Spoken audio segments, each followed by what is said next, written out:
ثم إن علينا بيانه كلا بل تحبون العاجلة وتذرون الآخرة وجوه يومئذ ناظرة إلى ربها ناظرة ووجوه يومئذ باسرة تظن أن يفعل بها فاقرة كلا إذا بلغت التراقي وقيل من راق وظن أنه الفراق والتفت الساق بالساق إلى ربك يومئذ المساق فلا صدق ولا صلى ولكن كذب وتولى ثم ذهب إلى أهله يتمطى أولى لك فأولى ثم أولى لك فأولى أيحسب الإنسان أن يترك سدى ألم يكن نطفة من مني يمنى ثم كان علقة فخلق فسوى فجعل منه الزوجين الذكر والأنثى أليس ذلك بقادر على أن يحيي الموتى صدق الله العظيم. Assalamualaikum warahmatullahi wabarakatuh. Waalaikumsalam warahmatullahi wabarakatuh. Allahumma arhamna bil Quran. Semoga dengan dibacakannya surat Al-Quran, semoga hati-hati kita senantiasa dinaungi oleh rahmatnya Allah Subhanahu wa Ta'ala. Amin ya Rabbal Alamin. Mohon maaf kalau suara saya mungkin kurang jelas ya. Untuk tidak memperpanjang, kita langsung saja yang dinanti-nanti nih penjelasan dari Ustadz kita kepada Ustadz Akmal Safil. Dipersilahkan dengan segala hormat. Silakan Ustadz. Tafadhol. Ya. A'udzubillahi minasyaitonirrajim. Bismillahirrahmanirrahim. Assalamualaikum warahmatullahi wabarakatuh. Kalau suara saya jelas nggak? Jelas banget. Jelas ya? Jelas. Jelas Ustaz. Alhamdulillah. Berarti di Unilina aja nih sound systemnya nih ya. Kalau di sini lancar alhamdulillah. Ya, akhwati fillah, alhamdulillah innal hamdalillah nahmaduhu wa nasta'inuhu wa nastaghfiruh wa na'udzubillahi min syururi anfusina wa min sayyiati a'malina may yahdihillahu fala mudhillalah wa may yudhlil fala hadiyalah. Asyhadu an la ilaha illallah wahdahu la syarikalah wa asyhadu anna Muhammadan abduhu wa rasuluh la nabiyya ba'dah. Allahumma shalli wa sallim wa barik ala Muhammad wa ala alihi wa sahbihi wa man tabi'ahum bil ihsan ila yaumiddin. Amma ba'd. Alhamdulillah segala puji dan syukur kita aturkan kepada Allah Subhanahu wa taala atas nikmat yang paling utama, nikmat iman dan Islam, nikmat ukhuwah, nikmat kesehatan dan kesempatan untuk berkumpul dalam kajian kita pada malam hari ini bersama Halaqah Anak Minangkabau, membahas ya segala hal seputar pemikiran para pendahulu kita ya, yang terutama sekali adalah Buya Hamka ya. Dan kita dulu sempat membahas pemikirannya Bu Rahmah Al-Yunusiyah ya, tapi sebagian besarnya kita akan membahas pemikiran Buya Hamka. Dan pada malam hari ini kalau biasanya kita membaca bersama artikel-artikel karya Buya Hamka. Jadi satu artikel kita baca bersama lalu kita telaah gitu ya. Kalau sekarang pada malam hari ini saya ingin membahas sebuah tema ya, jadi bukan sebuah artikel ya. Seperti teman-teman tahu kalau bulan Desember itu umat Islam pasti diperlakukan sebagai dalam posisi yang bersalah ya. Ya kita selalu diposisikan sebagai penjahat di negara ini kalau bulan Desember. Kenapa? Karena masih banyak yang berpendapat bahwa mengucapkan selamat Natal itu tidak diperbolehkan ya. Saya termasuk yang berpendapat demikian juga ya. Dan hanya karena satu ucapan saja tiba-tiba kita jadi intoleran, ya. Tentu saja tuduhannya tidak proporsional, ya, di mana hanya ucapan gitu. Hanya gara-gara satu ucapan yang di mana orang-orang yang bersangkutan, yaitu umat Kristiani pun gak ada yang minta gitu. Ya, mereka pun nggak minta. Kalau ditanya juga pasti mereka akan mengatakan nggak berpengaruh kok gitu ya, nggak berpengaruh pada kehidupan kita bermasyarakat, bertetangga gitu ya, nggak ada hubungannya gitu, nggak ada urusannya sama sekali gitu ya. Tapi hanya karena satu ucapan dalam satu hari, kan nggak mungkin ucapan selamat Natal tuh di tanggal 26 Desember kan, pasti 25 Desember, hanya satu hari saja ya, dan satu hari itu kita nggak mengucapkan selamat Natal ya, tiba-tiba kita jadi tertuduh intoleran gitu ya. Tentu saja tuduhan intoleransi itu sebenarnya nggak mudah gitu ya, karena kita ini mayoritas mutlak di Indonesia 80%. 80% itu kalau intoleran, makanya 20% itu udah hilang dari lama. Ya, sudah hilang dari lama dan nggak bakal bisa berkembang ya. Mungkin malah habis gitu. Tapi kenyataannya kan enggak. Ya, kenyataannya tidak. Pembangunan gereja itu paling banyak di Indonesia, presentasinya lebih besar daripada pembangunan masjid baru ya. Jadi isu intoleransi ini benar-benar jauh dari proporsional gitu ya. Kita bisa bayangkan kalau 80% rakyat sebuah negara itu intoleran, maka 20% itu gimana nasibnya gitu ya. Nyatanya kan nggak jelek nasibnya. Ya, justru yang jarang dibahas sekarang ini adalah bagaimana masih ada perusahaan-perusahaan yang mewajibkan pegawainya nggak boleh pakai jilbab, ya, nggak boleh istirahat sholat Jumat, itu masih ada gitu ya. Dan justru itu yang lebih aneh kan. Ya, kenapa kita mayoritas diperlakukan seperti ini?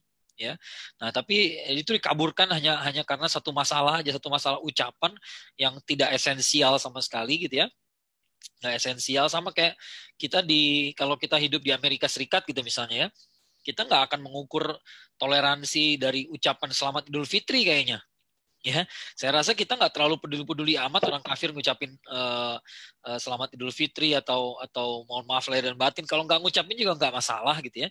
Itu bukan kita yang minta, dan kita nggak mengukur toleransi dari ucapan sih itu saja. Dia apa artinya ucapan seperti itu kalau yang ngomongnya seperti Donald Trump gitu ya, yang sangat rasis orangnya gitu ya. Maka ucapan dia diralat oleh perbuatan dia sendiri. Ya, jadi ucapan dia nggak ada artinya kalau kayak begitu. Ya, sementara kita di Indonesia sih sudah memberikan tindakan yang sangat toleran di mana-mana dan membuktikan berkali-kali, tapi pembuktian itu seolah nggak ada hanya gara-gara ucapan. Ya, ucapan nggak ada itu aja. Ya, jadi ada ketidakproporsionalan yang sangat parah sekali dalam mengemas masalah sekarang ini gitu ya. Ya itulah media gitu ya. Nah, kalau udah bahas soal Natal, nanti akan nyambung lagi ke fatwa MUI.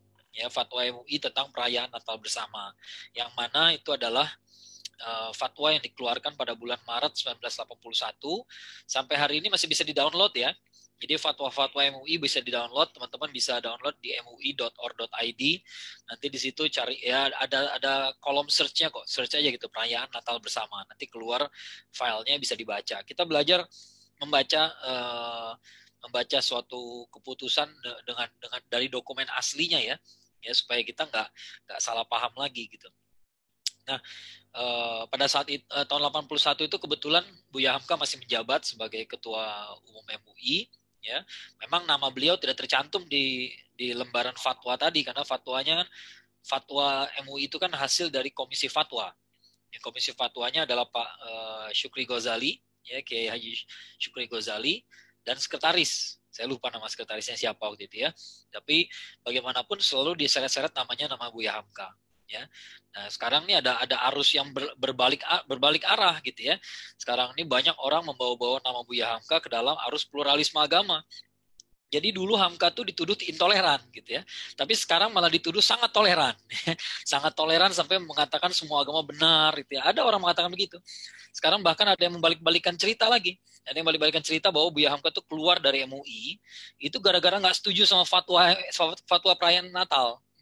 Itu luar biasa sekali gitu ya. Jadi bagaimana orang bisa memutarbalikkan fakta ini suatu hal yang menarik sekali gitu ya. Nah, kita akan bicara sesuai fakta saja, sesuai dokumen-dokumen yang kita punya ya, karena Buya Hamka ini kebetulan alhamdulillah penulis produktif Ya, jadi tulisannya itu banyak sekali. Kalau kita mau baca tulisannya, kita bisa mengertilah sikap aslinya seperti apa. Ya, nah saya akan share screen sebentar. Ya, saya memang memilih judul yang bukan kontroversial ya, agak provokatif sedikit gitu ya. Karena orang kaum pluralis itu seenaknya saja memakai nama Buya Hamka, ya saya rasa kita lebih berhak menggunakan nama Buya Hamka. Ya, Buya Hamka bapak anti pluralisme agama, gitu ya. Karena orang jangan sampai lupa pluralisme agama juga sudah dinyatakan haram loh oleh MUI tahun 2005. Ya, jadi ada seorang tokoh lain, saya nggak perlu sebut namanya ya, karena ini juga bukan permintaan dia juga gitu ya, bukan permintaan beliau juga. Dia sudah almarhum. Setelah beliau meninggal, beliau disebut-sebut sebagai bapak pluralisme agama. Padahal pluralisme agama itu barang haram kata MUI gitu ya. Berarti dia adalah bapak dari barang haram, kan kasihan orangnya. Padahal orangnya sendiri nggak pernah menyebut dirinya seperti itu. Ya, saya nggak mau nyebut namanya siapa gitu ya. Kemudian maka saya akan memberikan isu tandingan gitu ya, isu tandingan bahwa ini ada juga loh bapak anti pluralisme agama. Ya, bapak yang sangat menolak pluralisme agama, yaitu Buya kita semua, Buya Hamka. Ya, saya nggak sembarangan mengatakan itu adalah bagian dari tesis saya dulu waktu S2 tahun 2000. Saya kerjakan, saya lulus tahun 2009 ya, udah 11 tahun yang lalu, udah lama juga ya. Nah, jadi Buya Hamka bapak anti pluralisme agama. Saya akan menjelaskan dulu beberapa hal penting sebelumnya. Ya, pertama yang namanya ini sumber masalahnya di sini nih. Buya Hamka itu meninggalkan sebuah nama besar di negerinya yang lemah literasi. Negerinya tuh ya Indonesia, ya bukan Sumatera Barat saja, bukan Minangkabau, tapi Indonesia. Indonesia itu lemah literasinya, ya lemah sekali literasinya. Sementara nama beliau besar, ya. Nah sementara kekaguman terhadap beliau ini terus lestari. Jadi orang kalau dengar nama Hamka tuh udah tahu nih orang hebat, ini orang hebat, ini orang baik, ini orang soleh gitu udah tahu. Tapi siapa sih yang mewarisi pemikirannya? Siapa ahlinya di Indonesia? Ya, belum ketemu gitu. Nah itu yang masalah gitu ya.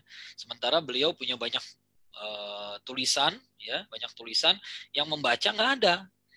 Ya sekarang orang Nah kalau orang nggak pada membaca, akibatnya pemalsuan tuh gampang. Ya orang akan percaya saja kalau dikatakan Buya Hamka tuh pluralis. Kenapa? Dia kan toleran. Memang pluralisme itu sama dengan toleransi? Enggak. Ya.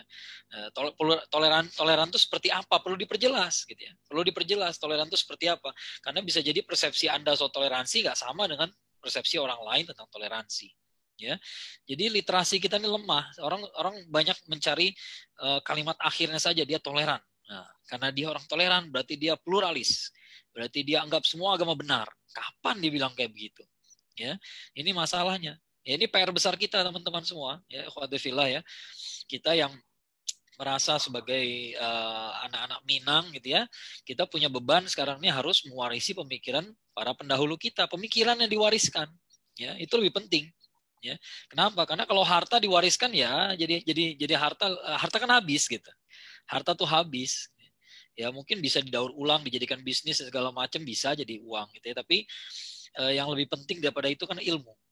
Ya, karena kalau kita mewarisi ilmu dari orang soleh, maka kita punya peluang berkumpul di surga bersama mereka. Ya, itu lebih penting sebenarnya. Ya, jadi kita nggak usah khawatir tentang yang lain gitu ya. Sebenarnya kita harus prihatin dengan gejala ini gitu.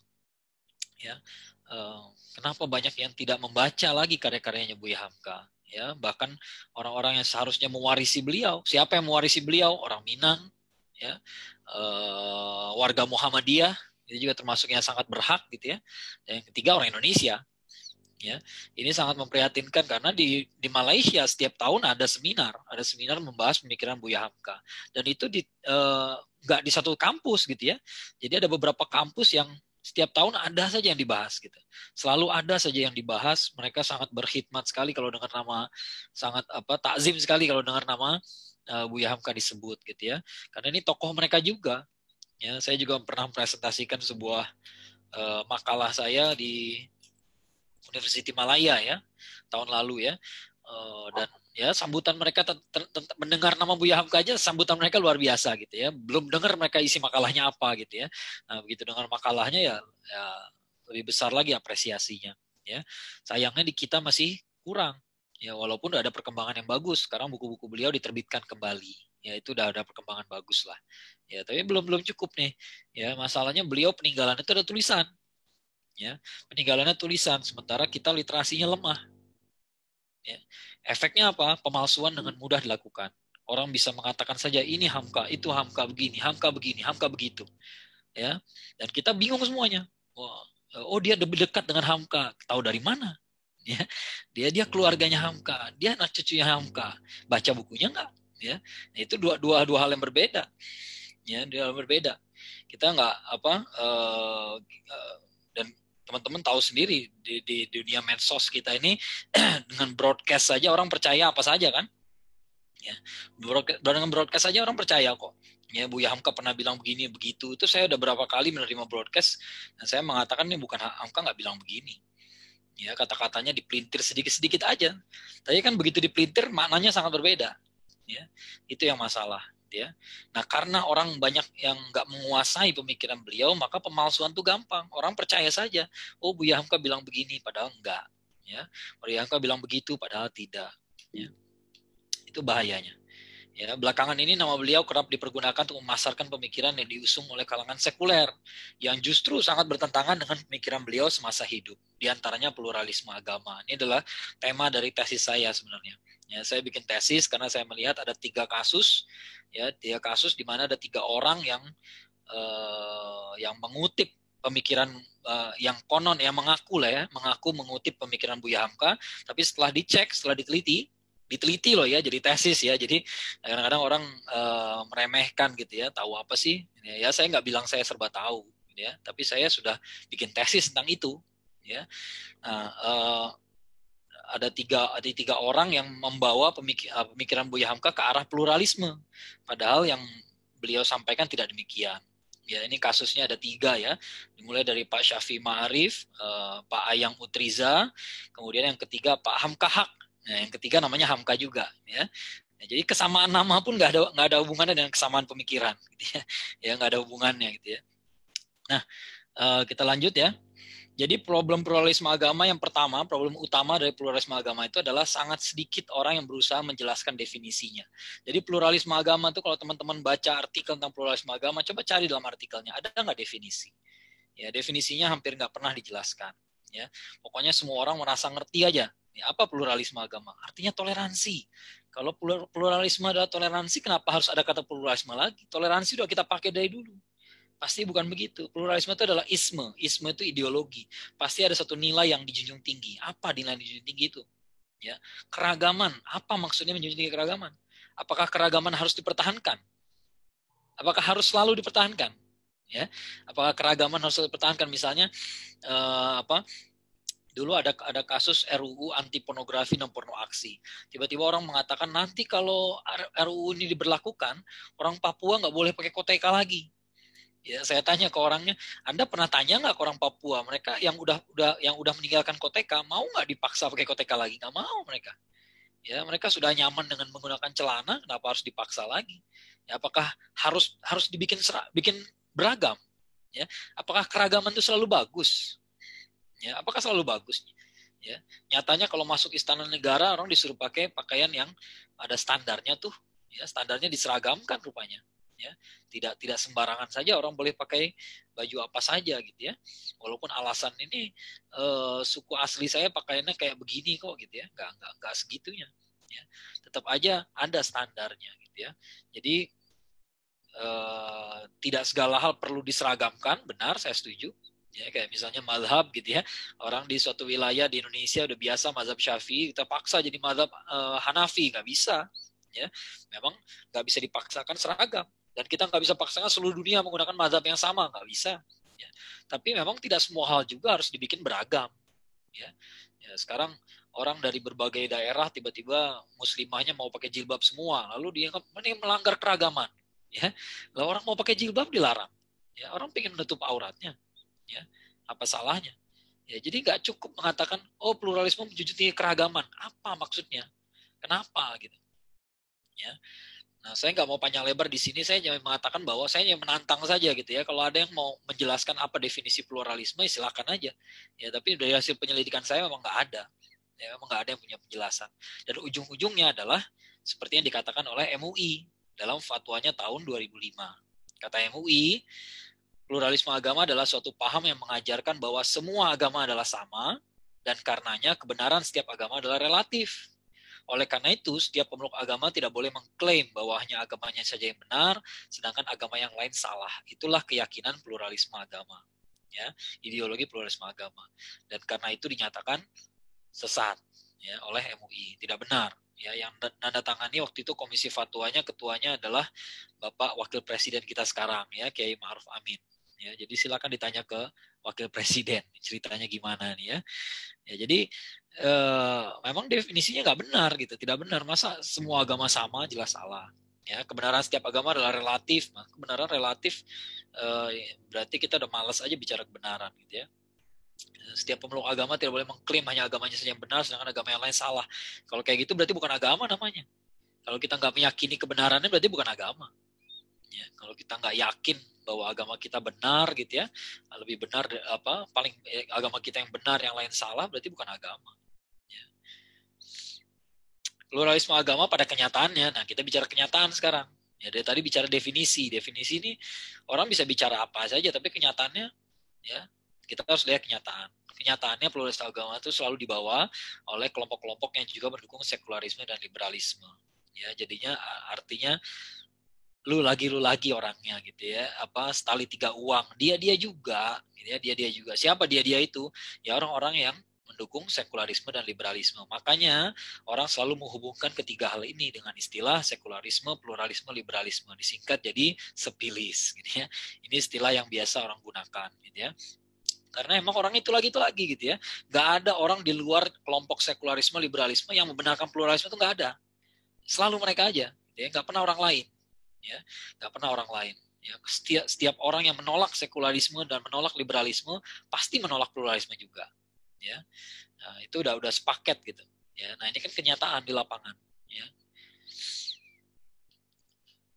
Nah kita masuk pada pemikiran Buya Hamka. Ya, kita lihat beberapa poin pemikirannya saja. Ya, langsung masuk ke poin-poinnya saja. Ini pandangan Buya Hamka terhadap ahli kitab. Ya, ahli kitab ini kan golongan yang sering disebut dalam Al-Quran. Ya. Kata Islam, jika segala ahli kitab telah memalingkan mukanya kepada pelajaran ini, yaitu tauhid, ini tahu dari mana tauhid? Itu tahunya dari kalau kita baca paragraf sebelumnya. Tapi nanti kalau saya kutip juga ya kepanjangan maksudnya gitu, ya. Yaitu tauhid, dia telah Islam dengan sendirinya. Jadi kalau orang ahli kitab tuh udah bertauhid, dia jadi Islam. Bukan ahli kitab lagi namanya gitu, ya. Jadi justru penyebutan ahli kitab itu untuk orang yang belum murni tauhidnya. Ya. Yang menjadi pangkal perselisihan segala penganut agama ialah karena ketinggalan pokok itu, yaitu lalai atau lupa bahwa maksud agama ialah menyembah Allah, lain tidak. Ya. Keluarlah orang Nasrani dari peraturan ini setelah mereka memandang Isa anak Allah dan menyamakan derajatnya dengan Tuhan. Dan keluarlah Yahudi dari pelajaran ini setelah mereka katakan Uzair anak Allah atau anak lembu itu Tuhan. Ya, mereka pernah menyembah patung yang bentuknya seperti anak lembu, ya. Dan penganut Islam sendiri pun terlepaslah dari pelajaran yang murni ini bila mana ia lupa akan pokok agama yang pertama itu. Lalu dia menuhankan kubur, makam, tugu, dan lain-lain. Tertulis dalam buku beliau Tasawuf Modern. Kita bicara dokumen saja. Kita bicara dokumen, nggak usah jauh-jauh, nggak usah terlalu banyak bicara pendapat saya. Ya, ini kata-kata Buya Hamka. Keluarlah orang Nasrani dari peraturan ini setelah mereka memandang Isa anak Allah. Sekarang orang Kristen mana yang tidak mengatakan bahwa Isa adalah anak Tuhan? Nggak ada. Ya, tidak ada. Ada sih, tapi tidak dianggap Kristen juga di oleh mereka gitu, ya. Ini golongan Unitarianisme yang menganggap bahwa Yesus adalah nabi, bukan anak Tuhan, tapi yang nggak dianggap juga Kristen jadinya, ya. Kemudian keluarlah Yahudi setelah mereka katakan Uzair putra Allah, ya. Memang itulah mereka gitu, ya. Artinya apa? Yahudi dan Nasrani itu bukan tauhid berarti. Ya. Maka mereka tidak benar. Ya, mereka tidak benar. Yang benar itu Islam karena Islam itu mengajarkan tauhid. Tapi penganut Islam, Muslim, ya, bukan Islamnya gitu, ya. Penganut Islam ini bedanya. Ya, kalau Nasrani dan Yahudi memang agamanya begitu. Ya. Jadi kalau kita mau mencari siapa orang Kristen yang tidak menganggap Yesus sebagai putra Allah, pusing kita. Ada apa enggak? Enggak ada lah. Ya. Tapi kalau Muslim, ya, Muslim itu agamanya jelas. asyhadu an la ilaha illallah, tidak ada ilah selain Allah. Tapi ada nggak orang yang muslim yang masih berbuat musyrik? Ada juga. Ya, ada juga, ya, yang masih percaya sama makhluk mencari peruntungan kepada makhluk gaib, yang masih percaya pada ilmu sihir, yang masih percaya peruntungan pada posisi bintang, masih ada juga. Ya, kemusyrikan itu ada gitu ya. Tapi bukan Islamnya, muslimnya. Ya, artinya kalau yang namanya muslim dia lupa juga dengan tauhid, ya keluar juga dia dari Islam. Ya, bisa keluar dari Islam. Ya. Nah, ini pandangan beliau terhadap ahli kitab. Jadi kalau ditanya bagaimana pandangan Buya Hamka terhadap agama Kristen, nah ini jelas, ya sudah jelas, ya nggak bisa diperhalus. Ya bahkan Buya Hamka itu sangat banyak sekali mengkritik agama Kristen. Ya, jadi aneh sekali kalau sekarang orang membawa nama beliau gitu ya kepada arah pluralisme agama, seolah-olah beliau membenarkan semua agama dari mana asalnya. Ya. Kita bicara dokumen, ya. Semua agama sama-sama baik. Nah, ada yang pernah ngomong kayak begitu. Lalu dijawab oleh Buya Hamka. Orang yang berkata begini, nyatalah bahwa tidak ada agama yang mengisi hatinya. Jadi kalau orang mengatakan semua agama sama baiknya, maka orang itu sebenarnya nggak ada agama dalam hatinya. Kalau dia mengatakan dirinya Islam, maka perkataannya itu tidak sesuai dengan kenyataannya. Karena bagi orang Islam sejati, agama yang sebenarnya itu hanya Islam. Tertulis di tafsir Al-Azhar untuk ayat ke-9 dari surat Al-Mumtahanah. Jadi kalau kita buka surat Al-Mumtahanah, buka tafsir Al-Azhar, ya, cari yang surat Al-Mumtahanah, ya, kemudian carilah ayat ke-9. Nah, di situ penjelasannya ada paragraf ini. Ya, jadi orang yang mengatakan semua agama benar. Nah, di zaman Buya Hamka belum ada istilah pluralisme agama. Pluralisme itu baru muncul belakangan. Ya, baru muncul belakangan, mungkin pada zamannya Nurholis Majid tahun 90-an, 80-an barangkali baru disebut istilah pluralisme agama itu. Ya, tapi ternyata Buya Hamka sudah pernah menghandle isu itu juga gitu ya. Isu bahwa ada orang mengatakan semua agama itu sama baiknya. Ya, rupanya pernah juga beliau mengkomentari, tidak benar. Ya, tidak benar. Kalau kita orang Islam sejati, agama yang benar itu cuma satu, yang lain salah. Ya, jadi bukan agama Islam yang paling benar. Seolah-olah yang lain benar juga gitu ya. Enggak. Ya, Islam itu yang benar, yang lain salah. Ya. Dengan mengatakan demikian bukan berarti kita kalau ketemu orang non-muslim lalu kita jadi benci, bukan kita jadi marah-marah, bukan kita tuding wajahnya lalu kita bilang agama kamu salah gitu. Enggak. Ini kan sesuatu yang enggak perlu dikatakan.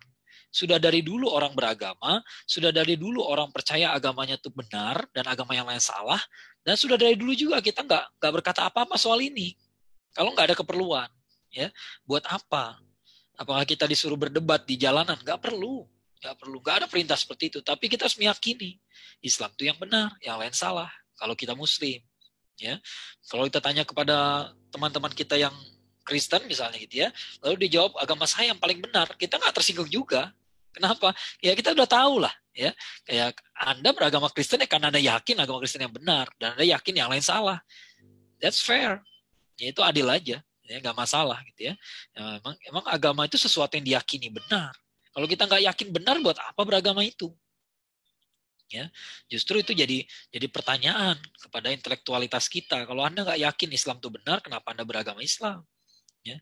Sekarang ada orang mengatakan kalau aturan agama Islam diterapkan di negara, maka akan menzolimi orang yang lain. Loh, jadi Anda meyakini agama Islam zolim? Ya. Kalau Islam diterapkan, maka non-Muslim akan dizolimi semua. Jadi Anda yakin Islam itu zolim? Kalau Anda yakin, kenapa masih beragama Islam? Berarti Anda zolim dong. Ya, kan kacau cara berpikir seperti itu. Ya, kacau. Justru lebih logis bagi orang Muslim itu meyakini Islam itu benar. Ya, Islam itu benar. Ya, dan dengan mengatakan bahwa kita benar bukan berarti kita paksakan ya orang lain harus masuk agama kita, enggak. Bukan begitu yang diajarkan oleh Rasulullah SAW. Ya. Kalau mau paksa-paksa saja Rasulullah SAW mungkin nggak hijrah. Ya, mungkin langsung saja jihad gitu ya. Langsung saja jihad, langsung saja bertarung gitu ya. Tapi kan nggak itu bukan jalan itu yang ditempuh. Ya, Rasulullah SAW sampai bersabar 13 tahun di Mekah. Ya. Dan setelah ketika terjadi peristiwa Fatu Mekah, Rasulullah SAW tidak perlu memberikan pengampunan. Ya, bantai saja semuanya gitu ya. Karena mereka dalam penduduk Mekah ini pernah mengusir saya dulu, pernah menyakiti pengikut-pengikut saya dulu. Sekarang nggak ada ampun buat kalian, habis kalian semua. Tapi kan nggak terjadi yang seperti itu. Ya, jadi kita nggak ada keraguan bahwa agama kita yang benar, ya.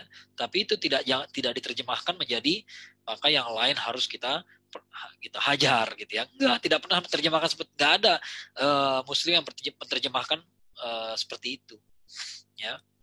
La ikraha fiddin, tidak ada paksaan dalam beragama. Alasannya kenapa? Karena qad tabayyana rusydu minal ghayy. Karena sudah jelas mana yang benar, mana yang salah. Jadi justru karena kita yakin, seyakin-yakinnya Islam ini nggak bisa ditolak, udah pasti benar. Udah pasti benar. Dan nggak mungkin ada akal manusia yang bisa membantah. Nggak mungkin ada orang bisa mengatakan Tuhan satu tapi tiga, tiga tapi satu, itu lebih logis daripada tauhid, itu nggak mungkin. Nggak mungkin ada penjelasan yang bisa membuat itu menjadi logis, itu nggak bisa. Nggak ada yang bisa membuat kepercayaan dewa-dewi yang jumlahnya banyak itu lebih logis daripada Tuhan yang satu, itu nggak bisa. Nggak bisa. Ya, nggak bisa membuat menjadi logis, nggak bisa. Jadi kita punya kepercayaan diri yang besar pada agama kita. Dan karena itu kita nggak memaksa. Nggak memaksa. Ya. Anda sudah bisa menilai sendiri. Kalau akal Anda sehat, Anda tahu kami benar. Ya sudah. Ya sudah, kita nggak perlu bicarakan ini sering-sering atau tiap hari gitu ya. Kalau perlu nggak usah dibicarakan. Ya, kita beragama saja dengan agama kita masing-masing. Ya, kita nggak perlu ribut, nggak perlu bertanya-tanya gitu. Kadang-kadang orang bertanya, itu masalahnya gitu ya. Dulu pernah saya berhadapan dengan orang kayak gini gitu ya. Kebetulan non muslim gitu ya, nanya ke saya, jadi menurut lu Mal gitu ya, gue nanti kalau mati masuk neraka dong. Saya bilang ya kalau nggak masuk Islam masuk neraka, saya bilang gitu ya. Terus dia bilang, wah jahat lu Mal, kok jahat, emang saya yang masukin gitu ya, bukan saya yang masukin. Ya, bukan saya yang masukin. Nanti kalau di akhirat itu saya juga sama cemasnya seperti Anda gitu ya.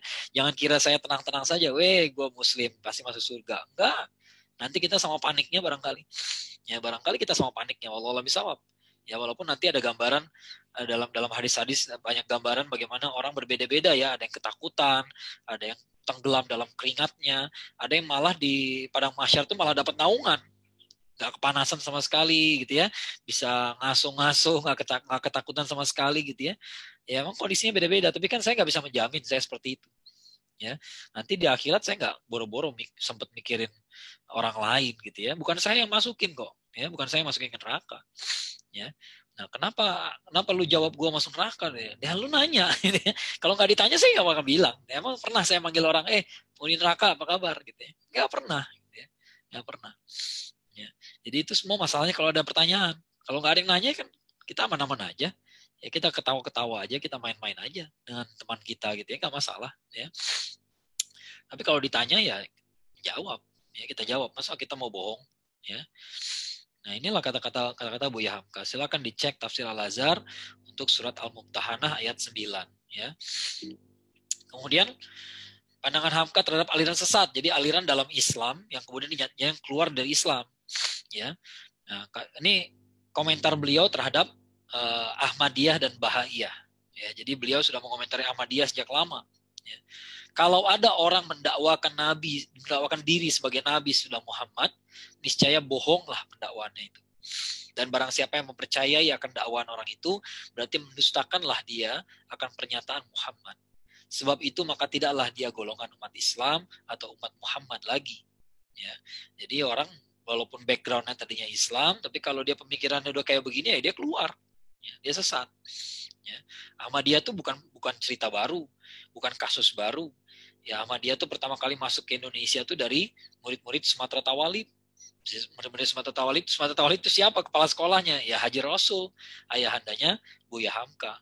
Jadi Buya Hamka menulis tentang Ahmadiyah itu banyak ya di buku Ayahku beliau nulis, di buku Pelajaran Agama Islam beliau menulis gitu ya. Ahmadiyah itu udah banyak, dan Haji Rasul ayahanda beliau adalah ulama Indonesia yang pertama yang menulis tentang Ahmadiyah. Ya, dan kesimpulan beliau dalam buku tersebut Qaulun Shahih ya, Al-Qaulun Shahih, nggak ada bedanya dengan kesimpulan para ulama yang lain, yaitu bahwa Ahmadiyah itu keluar dari ajaran Islam, sudah keluar, ya sudah menyimpang jauh sehingga dia keluar, sudah murtad, ya sudah selesai. Ya, nggak ada perbedaan ternyata sama yang lain. Ya, jadi Ahmadiyah, Bahaiyah itu bukan kasus baru. Ya, kalau kita kaget-kaget dengarnya kok ada Ahmadiyah sekarangnya gitu ya. Ya sebenarnya dari dulu udah ada. Ya, cuma mungkin selama ini terlupakan dan kita nggak membahasnya lagi gitu ya.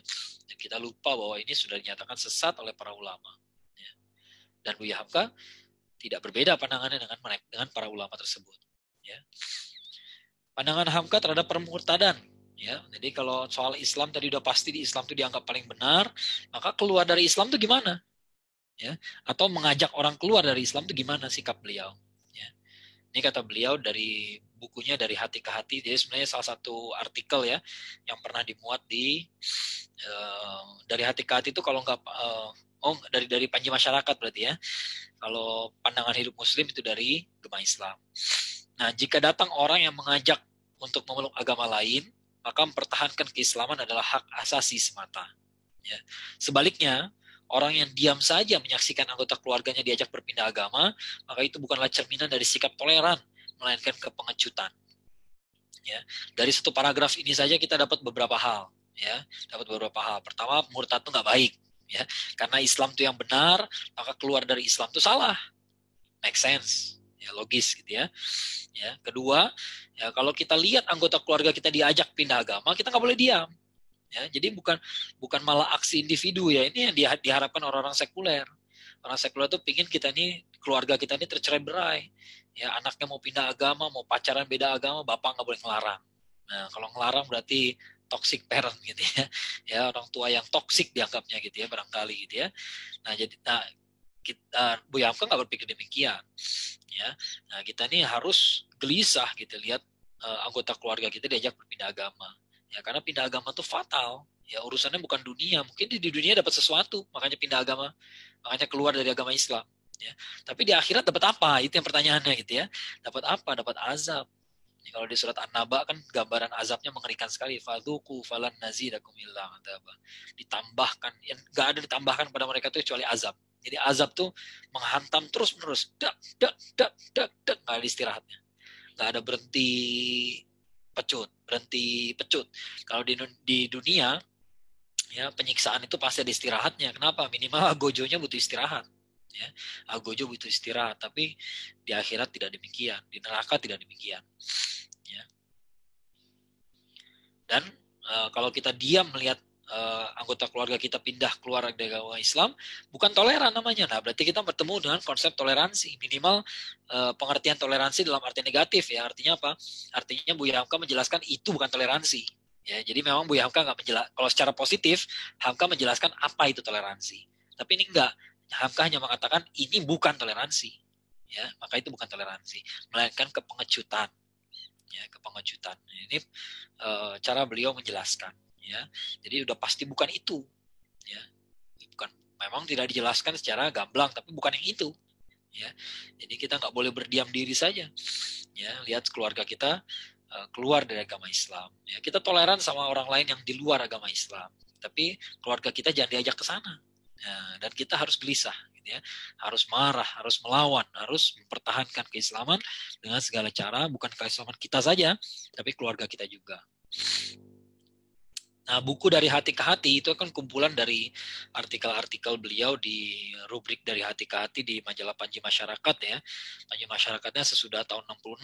Jadi setelah di Bredel yang pertama kali tahun 60, setelah beliau keluar dari penjara, beliau hidupkan kembali Panji Masyarakat tahun 66. Ya, setelah demokrasi terpimpin jatuh. Nah, di artikel-artikel tersebut tahun 70-an itu banyak kasus intoleransi. Ya, oleh karena itu dalam buku Dari Hati ke Hati itu kumpulan dari artikel-artikel tersebut, gitu ya, kita bisa menjumpai banyak beliau membahas soal pemurtadan. Ya, beliau sangat keras sekali sikapnya pada pemurtadan. Ya, kalau beliau berpendapat bahwa Kristen itu agama yang benar juga, pasti kristenisasi sesuatu yang tidak bisa dipersalahkan. Ya, nyatanya beliau sangat menentang sekali pemurtadan. Ya, sangat benci, sangat marah sekali. Ya, sangat marah. Beliau pernah menjelaskan bahwa ada seorang mubalik Muhammadiyah ngisi pengajian di rumah warga saja, ya, membahas soal apa? Soal surat Al-Ikhlas. Ketika membahas ayat lam yalid walam yulad, tidak membahas secara spesifik agama lain, enggak.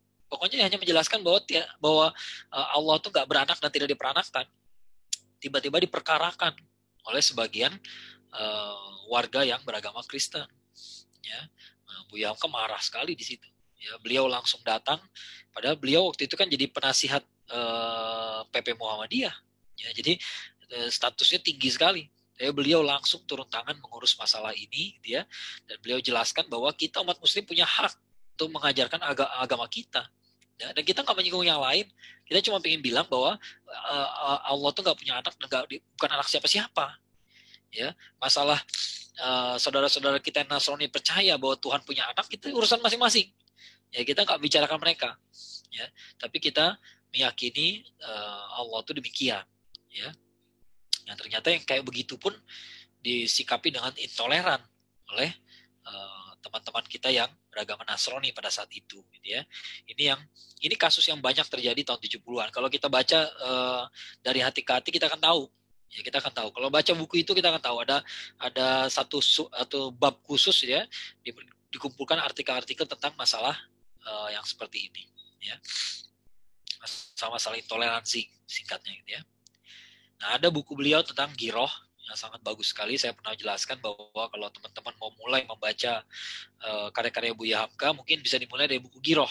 Bukunya kecil, ringkas, ya. Kalau yang bacaannya kuat, semalam juga kelar ini baca gini, ya. Karena nggak tebal sama sekali, gitu ya. Tapi isinya bagus sekali, ya. Ini kata-kata beliau, ya, 2 paragraf dalam buku tersebut, ya. Tetapi meskipun demikian lapang dadanya, namun Islam itu janganlah disinggung dan dihina. Sudah terang bahwa pada waktu itu kekuasaan adalah di tangan Belanda. Sudah terang adalah di tangan Kristen. Sebab itu maka orang Indonesia yang telah memeluk agama Kristen merasa dirinya lebih tinggi. Dan memang diperlakukan lebih tinggi oleh pemerintah kolonial. Itu pun tidak mengapa. Merasa tinggilah engkau. Tetapi agama kami jangan dihinakan. Jangan disinggung perasaan kami. Kalau kami tersinggung, kami tidak tahu lagi apa yang kami mesti kerjakan. Kami lupa kelemahan kami lupa tak bersenjata, kami mau mati Tuhan, dan Tuhan boleh tembak. Itu kata-kata beliau dalam buku yang berjudul Giroh dan Tantangan Terhadap Islam. Sekarang diterbitkan kembali, judulnya menjadi Giroh, Cemburu Karena Allah. Tapi isinya sama. Ya, isinya sama. Memang kadang-kadang kalau diterbitkan ulang, judul bisa berubah, gitu ya. Karena ada feel yang mungkin nggak kena kalau di zaman sekarang, gitu ya. Ya, wallahualam bishawab, ya. Tapi dari sini kita bisa lihat bagaimana pandangan beliau terhadap agama Kristen, kan? Bagaimana pandangan beliau terhadap kristenisasi. Bagaimana perasaan beliau yang pernah mengalami masa-masa penjajahan, rasanya gimana jadi Muslim? Kayak gitu. Kayak gitu tuh rasanya tuh, ya. Ya, kayak gini nih rasanya.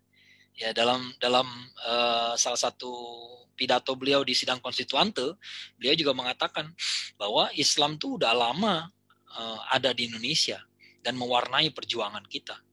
Ya, Pancasila tuh baru dirumuskan di BPPKI bulan Juni, ya, bulan Juni sampai ya menjelang kemerdekaan, menjelang proklamasi, gitu ya.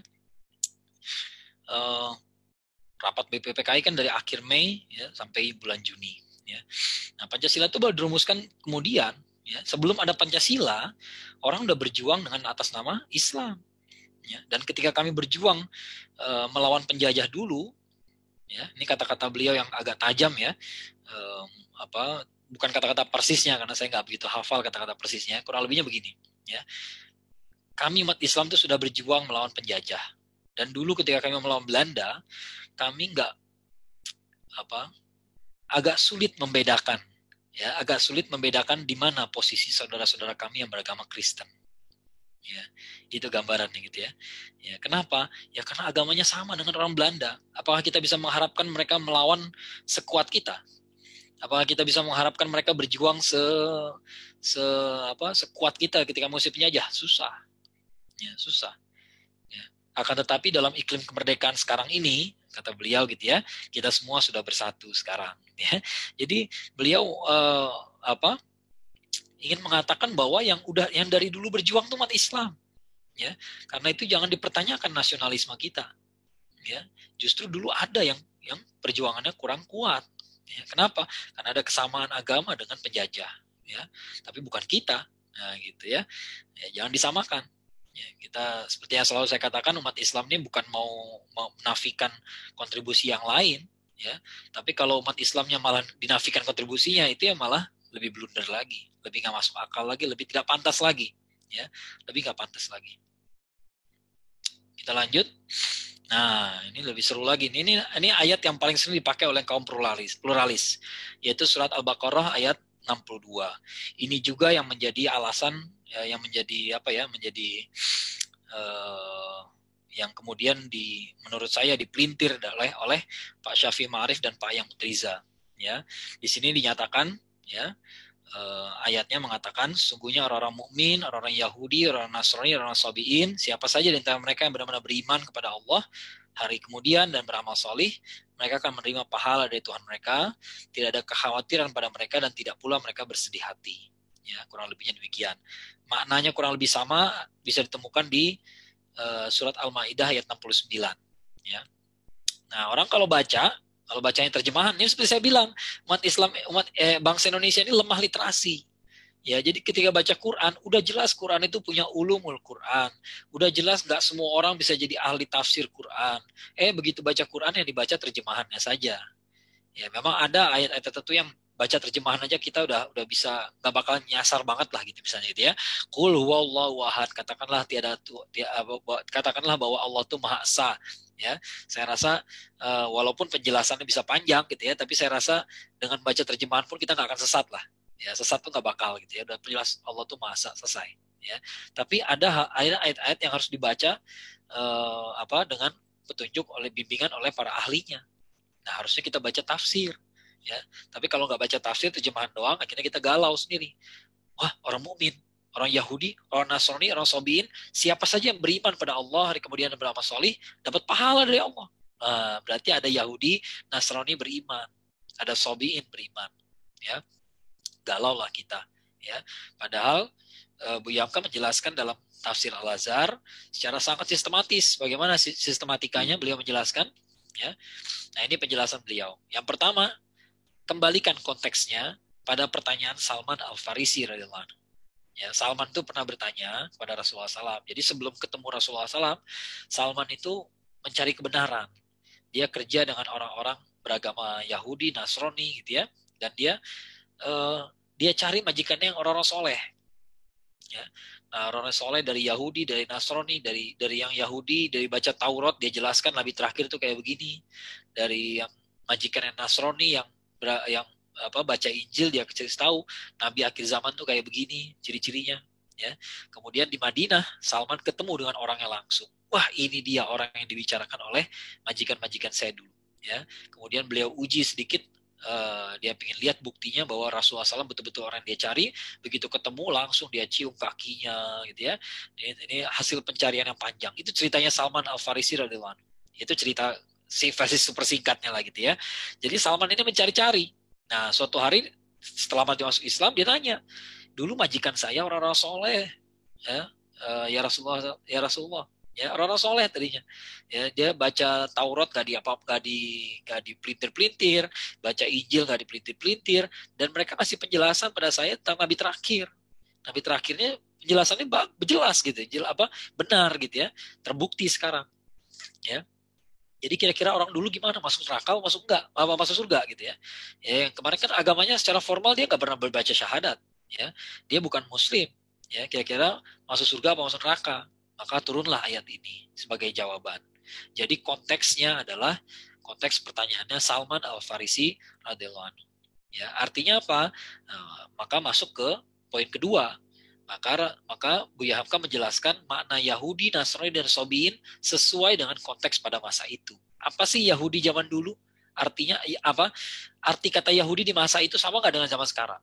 Ternyata tidak sama. Ya, Yahudi, Nasrani, dan Sabiin itu maknanya berbeda dengan yang kita kenali sekarang. Kalau sekarang kita yang disebut Yahudi itu apa? Israel, Zionis gitu ya. Kalau dulu enggak. Ya. Kalau kata Buya Hamka, Yahudi, nama agama Yahudi terambil dari nama salah satu anak Nabi Yakub alaihissalam, yaitu Yehuda. Maka semua keturunan dia disebut Yahudi. Semua keturunan dia disebut Yahudi. Baik yang benar apa yang salah, yang soleh apa yang enggak. Ya, Nabi Musa alaihissalam, Nabi Harun alaihissalam adalah keturunan dari Levi, dari salah satu anak Nabi Yakub alaihissalam. Ya, dianggap anak-anaknya Yehuda juga gitu ya. Jadi Nabi Musa alaihissalam itu Yahudi apa enggak? Tergantung. Kalau konteksnya adalah zaman sekarang, dengan bahasa yang kita pakai sekarang, Nabi Musa AS ini Muslim lah, bukan Yahudi. Ya, tapi di zaman itu orang akan menyebutnya dia Yahudi juga. Kenapa? Kan Bani Israel itu Yahudi, ya, Yahudi. Tapi di antara Bani Israel ada yang beriman, ada yang enggak juga, gitu. Kebanyakan tidak, gitu ya. Kebanyakan fasik kan, ya. Itu Ali Imran ayat 110 ya. Ya, kuntum khaira ummah ukhrijat linnas, ya, ta'muruna bil ma'ruf wa tanhauna 'anil munkar wa tu'minuna billah. Ya, kemudian dijelaskan kalau ahli kitab itu beriman, maka itu lebih baik bagi mereka. Ya, sayangnya sedikit di antara mereka yang beriman, ya, dan kebanyakan di antara mereka itu fasik, ya. Nah, gitu. Jadi ada orang Bani Israel yang beriman tuh ada, ya, nabi-nabi kan ada. Ya, nabi-nabi itu minimal, nabi-nabi itu kan minimal beriman kan. Ya, orang soleh juga gitu ya. Ya. Jadi orang Yahudi yang soleh ada nggak? Tergantung Anda pakai bahasa apa. Kalau bahasa sekarang nggak ketemu. Ya. Ada nggak orang Zionis yang soleh? Ya, kalau soleh nggak Zionis lah. Ya, Benjamin Netanyahu soleh apa enggak? Ya enggak lah jelas gitu ya. Orang jahat itu. Ya, ngebunuhin orang Islam kerjanya. Ya. Nah, kalau zaman dulu ada. Kenapa? Karena mereka semua nama lain dari Bani Israel dia Yahudi. Ya, nama ini diberikan kepada mereka. Ya, itu bedanya. Kalau ini setahu saya Bu Hamka belum menjelaskan soal ini, tapi ini penjelasan beliau soal ini cocok dengan penjelasannya misalnya Prof. Nakib Alatas yang sekarang. Ya, Prof. Nakib Alatas menjelaskan bahwa salah satu bedanya dakwah Rasulullah SAW dengan para nabi sebelumnya tidak menjelaskan nama agamanya. Ya, sehingga semua nabi disebut Muslim, tapi nama agama Islam baru muncul di zaman Rasulullah SAW. Makanya para nabi nggak pernah menjelaskan kepada para pengikutnya nama agama kita Islam, nggak pernah ada penjelasan begitu. Ya, karena nggak ada penjelasan, maka orang ngasih nama aja. Ada orang ngasih nama Yahudi, ya udah. Ya, nah di zaman dulu sekali lagi ada Yahudi yang beriman. Ya, Nasrani asal katanya dari Nasiroh itu Nazaret, kampung halamannya Nabi Isa alaihissalam. Ya, Nabi Isa. Jadi semua pengikut agama Nabi Isa alaihissalam, pengikut sebuah agama dari Nazaret itu, gitu ya. Siapa saja yang pengikut itu, maka dia disebutnya Nasrani. Baik pengikut yang benar maupun yang menyimpangkan ajaran agamanya, namanya Nasrani juga. Jadi ada nggak Nasrani beriman? Ya ada juga. Ya, nah, kita lihat kalau lihat zohirnya, misalnya contohnya siapa? Pendeta Bahiro, ya, Rahib Bahiro itu bisa kita katakan beriman secara zohir lah. Ya, batinnya kita nggak tahu, urusan dia sama Allah gitu ya. Tapi yang jelas beliau membenarkan bahwa Rasulullah SAW Muhammad yang waktu itu masih kecil ya, ini bakal jadi nabi. Ya, dan dia tidak menyalahkan, dan dia bahkan menyelamatkan, kan bisa dibilang gitu ya, memberikan tips gitu ya, ini bawa anak ini pulang karena kalau orang Yahudi lihat akan dibunuh. Ya, nah dia menyelamatkan Nabi berarti. Ya, waktu itu Nabi masih umur belasan tahun, masih hampir 30 tahun lagi baru turun wahyu, baru jadi nabi gitu ya. Jadi Rasulullah SAW belum tahu bahwa dia bakal jadi nabi, Bahiro sedang peringatkan. Ya. Jadi itu contoh Nasrani beriman gitu. Contoh Nasrani beriman. Ada nggak Nasrani beriman? Ada juga. Ya, tapi kalau ditarik konteks sekarang gimana? Nggak bisa. Ya, itu dikunci oleh Bu Hamka dalam penjelasannya. Oleh karena itu kalau ini berlaku pada masa lampau ada Yahudi beriman, ada Nasrani beriman. Kalau zaman sekarang, Yahudi dan Nasrani itu kalau mau disebut beriman, maka mereka harus beriman kepada Rasulullah SAW. Ya, kalau tidak beriman kepada Rasulullah SAW, maka namanya kafir, bukan beriman lagi. Ya, jadi konteks istilah ini harus dibawa ke zamannya Salman Al-Farisi. Biasanya orang-orang liberal tuh peduli banget sama konteks, tapi kalau melihat yang kayak begini, tiba-tiba jadi tekstual semua kan. Kemudian istilah ketiga adalah sobiin. Ya, nah kata menurut penjelasan Ibu Hamka, Rasulullah SAW juga dulu disebut sobi. Orang sobi itu adalah orang-orang yang keluar dari agama nenek moyang. Jadi yang nggak mau nyembah berhala. Rasulullah SAW tuh dari kecil nggak mau nyembah berhala. Ya, dari kecil dia tuh nggak suka dengan kalau dengar orang bersumpah dengan nama Lata, Uzza tuh nggak suka. Ya, jadi Rasulullah SAW nggak pernah menyembah berhala. Ya, makanya disebut orang-orang sobi. Ya, orang sobiin. Ya, nah, dan beliau nggak sendiri. Ya, jadi di zaman itu ada orang-orang yang nggak mau menyembah berhala, berusaha menjalankan syariat Nabi Ibrahim alaihissalam sebaik mungkin, sebaik mereka bisa gitu ya. Ada orang kayak begitu. Dan mereka disebutnya orang sobi. Ya, nah orang sobiin, mereka yang benar-benar beriman pada Allah, hari akhir dan beramal soleh, mereka dapat pahala. Ya begitu juga. Ya, ada nggak orang sobiin yang beriman? Bisa jadi ada. Ya bisa jadi ada. Ya, mereka yang Di zaman ketika ajaran Nabi Ibrahim sudah disimpangkan, ajaran Nabi Isa disimpangkan, ajaran Nabi Musa alaihissalam disimpangkan semua, ada orang-orang tertentu yang berusaha semurni mungkin sebisa kemampuan mereka, dan mereka disebut orang-orang sobiin. Ya, nah mereka lah orang-orang yang beriman. Ya, jadi Yahudi beriman ada nggak? Ada. Nasrani beriman ada. Ada. Sobiin beriman ada nggak? Ada. Di zaman dulu. Begitu datang Rasulullah SAW, maka nggak ada Yahudi beriman, nggak ada Nasrani beriman, nggak ada sobiin. Ya, orang harus beriman kepada Rasulullah SAW. Dengan demikian mereka jadi Muslim, nggak disebut Yahudi lagi. Jadi walaupun dia Bani Israel, ya kan orang-orang Yahudi ada yang masuk Islam di mana? Di Madinah kan?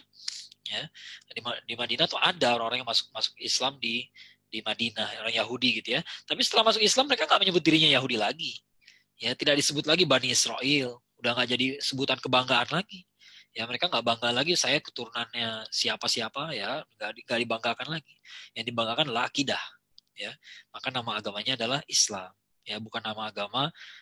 Agama kita namanya bukan Muhammadan, ya, bukan Muhammadan, ya, bukan agamanya Muhammad. Walaupun memang agamanya Muhammad adalah Islam, ya, agamanya Muhammad SAW adalah Islam, tapi bukan diambil dari nama beliau, ya, tapi dari nama sebuah nilai, ya, nilai ketunduk patuhan yang tanpa batas, ya, betul-betul kita nih taat sama Allah dan Allah saja, ya. Nah itulah yang disebut Islam, ya. Nah yang ketiga, penjelasan beliau adalah kita harus mengambil pelajaran dari kekeliruan kaum Yahudi dan Nasrani. Orang Yahudi dan Nasrani itu merasa benar hanya karena mereka Yahudi dan Nasrani. Nah maka orang Islam nggak boleh kayak begitu. Mentang-mentang kita menyebut diri kita orang Islam, Anda jangan merasa otomatis benar. Ya, tapi harus Anda buktikan. Ya kan udah dibilangin, orang-orang mukmin siapa saja di antara mereka yang beriman pada Allah yang akhir, siapa saja yang benar-benar beriman. Jadi bukan yang bohong-bohongan. Ya, baca syahadatnya bagus, kopiahnya bagus, baju kokonya bagus, tapi kelakuannya nggak benar, ya nggak cocok, gitu ya, nggak cocok. Ya, jadi kita sudah pelajaran. Nah, tapi kemudian ini disimpangkan, ya, disimpangkan oleh dalam kasusnya Pak Ayang Utriza tadi yang saya garis bawahi tadi, gitu ya, dalam tesis saya jelaskan, gitu ya. Tiba-tiba beliau katakan tuh buktinya bahwa jadi Buya Hamka itu berpesan bahwa kita ini nggak boleh hanya mengaku Islam saja, tapi harus benar-benar Islam. Ya, jadi nggak hanya menyebut saya Islam, nggak begitu, nggak cukup, ya. Tapi harus buktikan dalam keseharian kita. Itu kata-kata Buya Hamka. Tiba-tiba disimpangkan. Maknanya apa? Maknanya berarti Buya Hamka tidak peduli agama formal kita apa. Enggak, Buya Hamka nggak bilang begitu. Ya, Buya Hamka nggak bilang begitu. Karena Buya Hamka nggak pernah bilang orang Nasrani bisa jadi lebih beriman daripada orang Islam. Enggak. Ya, tapi orang yang sudah Muslim pun ya harus membuktikan dengan perbuatannya, itu maksudnya. Ya, kita nggak boleh mengulangi kekeliruan kaum Yahudi dan Nasrani. Yahudi dan Nasrani itu kan ngaku beriman semua, ya, ngaku beriman, tapi kan nggak mereka jalankan. Ya, Yahudi apalagi itu kan gayanya kan begitu. Ya, orang Yahudi dulu mereka ada hukum rajam buat pezina, ya, tapi siapa yang dirajam? Ya kalau orang kecil dirajam, kalau orang besar yang bezina ya dibebasin aja. Ya itu kelakuan mereka kan. Makanya Rasulullah SAW mengatakan saya lebih berhak atas Musa daripada kalian. Ya, kita ini lebih pantas jadi pewaris Nabi Musa SAW daripada mereka. Mereka nggak cocok jadi pewaris. Ya ngomongnya doang saya pengikut Nabi Musa SAW, tapi syariatnya nggak dijalanin. Ya lebih pantas kita. Ya lebih pantas kita. Kita ini pewaris Nabi Musa SAW, pewaris Nabi Isa SAW, bukan orang Nasrani dan Yahudi. Ya, itu penting sekali. Jadi kita harus belajar dari situ kekeliruan itu. Bukan berarti Buya Hamka mengatakan nggak penting Anda beragama Islam apa enggak. Penting. Penting. Hanya saja setelah kita menyebut diri kita Muslim, ya, maka harus dicocokin sama perbuatan. Ya, gitu maksudnya. Ya, supaya kita nggak mengulangi kesalahan kaum terdahulu, orang yang ahli kitab, ya kayak begitu kesalahan mereka kan. Ya. Nah, sekarang kita masuk pada babak yang paling seru tentang Natal, ya, tentang Natal, ya. Nah, dalam fatwa MUI tentang perayaan Natal bersama yang dikeluarkan tanggal 7 Maret 81, sekali lagi bisa di-download di mui.or.id, dibaca aja ya. Ini kesimpulan nomor 2-nya nih. Nomor 2-nya, mengikuti upacara Natal bersama bagi umat Islam hukumnya haram. Ya, itu singkatnya begitu ya. Nggak mungkin saya tampilkan semuanya gitu ya. Kalau kita baca satu persatu kata per kata ya nggak selesai kajian kita nanti ya. Itu fatwa MUI tentang perayaan Natal bersama. Tahun 81, Buya Hamka wafat di tahun yang sama, bulan Juli, ya. Jadi benar-benar setelah terjadinya keributan ini baru beliau wafat, ya. Nah, apa komentar beliau soal fatwa tersebut? Ya, kata beliau apa? Masih lunak. Fatwa ini masih lunak. Karena kalau diperhatikan isi ayat Al-Maidah 51 itu bukan lagi haram, bahkan kafir. Ya. Jadi kalau ditanya apakah Buya Hamka berpendapat bahwa perayaan Natal bersama itu haram? Jawabannya adalah tidak. Ya, yang bilang begitu kan MUI, Komisi Fatwa, itu hasil musyawarah. Tapi kalau tanya pribadi Hamka, Buya Hamka berpendapat bukan haram, tapi murtad. Ya, lebih kencang lagi ya maksud saya gitu ya. Lebih kencang lagi sebenarnya pendapat beliau. Ya, orang mengikuti perayaan Natal tuh bukan dosa. Dosa tuh haram gitu ya. Melakukan perbuatan haram itu dosa gitu ya. Tapi murtad itu kan dosa besar, ya, dosa besar yang tidak diampuni. Ya, kecuali kembali kepada ajaran Islam. Ya. Ini kata-kata beliau di sebuah artikel judulnya Bisakah Suatu Fatwa Dicabut? Ya, beliau menjelaskan bahwa fatwa itu nggak dicabut, ya, nggak bisa dicabut. Ya. Kemudian ada orang pertanyaan, ini kenapa saya mengatakan kita harus belajar membaca dokumen dengan jelas, ya, karena banyak orang kebingungan. Ini benar nggak sih Hamka membolehkan ucapan selamat Natal? Ya, perayaan Natal bersama dengan ucapan selamat Natal adalah dua kasus yang berbeda. Ya, soal perayaan Natal bersama, ulama nggak ada yang beda pendapat, nggak ada. Ya, kecuali yang ulama yang ngaku ulama padahal Islam liberal gitu ya, barangkali ada tuh ya, ada juga yang kayak begitu gitu ya. Tapi ulama nggak ada yang beda pendapat soal perayaan Natal bersama, nggak boleh hadir di sana. Ya, itu jelas. Ya, kenapa? Itu kan upacaranya agama lain, kita nggak boleh ikutan. Ya, satu, gitu ya. Ya, nggak boleh ikutan itu bukan berarti benci juga kok, gitu ya. Kan itu upacara agama orang lain. Kalau kita hadir di sana, kita nggak tahu adatnya bagaimana. Kalau kita nggak tahu aturannya, tiba-tiba kita kerjain sesuatu, gitu ya. Nah, kan nggak baik juga, ya, nggak baik juga. Makanya memang harusnya nggak hadir di situ. Ya. Nah, tapi soal ucapan selamat Natal ada perbedaan pendapat. Ya, sekali lagi ini adalah ikhtilaf, ada ikhtilaf ulama. Syekh Yusuf Al-Qaradawi termasuk yang membolehkan. Ya, tapi ada dua hal yang perlu diingat. Pertama, ini masalah ijtihadi, masalah furu'iyah, bukan masalah utamanya. Masalah utamanya ada kalau ditanya ulama-ulama yang membolehkan ucapan sama yang tidak, ditanya berarti Anda membenarkan agama Kristen? Enggak ada yang jawab gitu, enggak ada yang setuju, enggak. Ya, ucapan selamat itu ya sama aja kayak kita selamat pagi. Ya, kita ketemu sama orang selamat pagi, apa kabar? Lewat aja gitu. Tahu nggak kita bahwa pagi itu dia ngapain? Setuju nggak kita sama perbuatan dia pagi itu? Kita nggak tahu apa yang dia perbuat. Ya, nggak ada urusan. Ya, bisa jadi selamat itu hanya dimaknai sebagai ya silakan merayakan Natal, ya nggak masalah gitu ya. Bisa jadi dimaknai seperti itu. Ya, nah jadi ini masalah bukan masalah pokoknya, ini masalah cabangnya. Ya, masalah cabangnya. Ya, dan lagi pula pada masalah pokoknya mereka semua sepakat. Ya, bukan karena membenarkan agama Kristen, bukan karena membenarkan Natal, ya. Nah, sebagaimana kalau udah urusannya ikhtilaf ulama, maka pendapat manapun yang kita ambil, ya, kita harus menghargai pendapat yang seberangnya, ya, karena ini masalah ikhtilaf, masalah furu, masalah cabang-cabang doang, bukan masalah usulnya. Ya, kita harus menghargai. Ya, jangan kita katakan berarti dia ulama sesat. Enggak gitu ya. Sesat itu kalau dia bilang semua agama benar, nah itu sesat gitu ya. Tapi kalau dia berpendangan soal ucapan itu lain soal. Ya, apalagi setelah dikonfrontir ternyata maksud dia ucapan sama Natal itu artinya bukan benarkan, maksudnya begini ya. Nah, terserah Anda percaya setuju apa tidak, itu lain soal. Saya termasuk yang enggak setuju. Ya. Jadi jangan salah, saya termasuk yang enggak setuju ucapan sama Natal. Ya, tapi kita bisa menghargai ulama yang membolehkan. Ya, dan kedua yang harus garis bawahi, bacalah pandangan mereka dengan lengkap. Jangan hanya boleh apa nggak boleh, jangan begitu doang. Ya, lihat kenapa bolehnya, kenapa nggak boleh, gitu ya. Kenapa boleh apa nggak boleh. Ya, oleh karena itu fatwa nggak bisa dibawa lintas waktu dan lintas ruang. Ya, Syekh Yusuf Al-Qaradawi berfatwa begini, dibawa ke Indonesia bisa nggak fatwanya? Enggak. Walaupun saya pengagum beliau, tapi nggak bisa dibawa ke sini. Kenapa? Kalau Syekh Qaradawi hidup di sini, barangkali dia akan mengatakan tidak boleh. Kenapa? Karena di negaranya, Islam itu posisinya di atas. Umat Islam itu mayoritas mutlak, dia memimpin yang lain. Ya, maka ucapan selamat Natal itu fungsinya apa? Untuk memberikan kedamaian. Memberikan ketenangan kepada warga minoritas. Itu di negaranya. Di Indonesia gimana? Mayoritasnya dimarah-marahin terus. Nggak ngucapin aja dipaksa-paksa. Pakai jilbab nggak boleh. Pakai jilbab bilang budaya Arab, diinjek-injek melulu. Kalau Syekh Qaradawi hidup di sini, barangkali dia akan bilang nggak boleh. Nah, barangkali akan bilang begitu. Kenapa? Itulah fatwa, itulah ijtihad, bisa berubah. Ya, nggak bisa lintas ruang, nggak bisa lintas waktu. Ya, nggak bisa lintas waktu.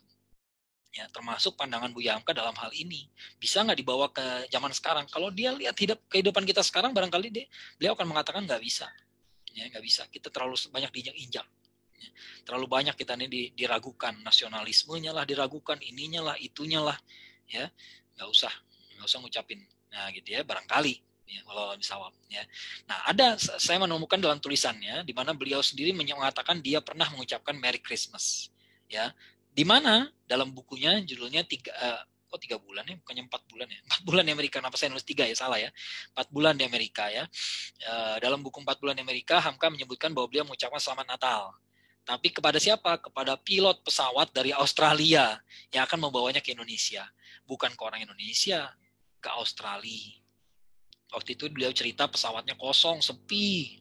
Ya, sepi sekali. Kenapa? Karena lagi Christmas. Orang mah lagi Christmas tuh pada ya sama kayak kita lagi lebaran lah gitu ya, mudik ya, pada mudik gitu ya, nggak malah pergi keluar. Ya, maka beliau naik pesawat sepi, ada pramugarinya, semuanya melayani beliau karena sendirian orangnya gitu ya, kopernya dibawain gitu ya. Begitu ketemu kapten, ketemu pilotnya langsung diucapkan Merry Christmas. Kepada siapa? Kepada pilot dari pesawat dari Australia.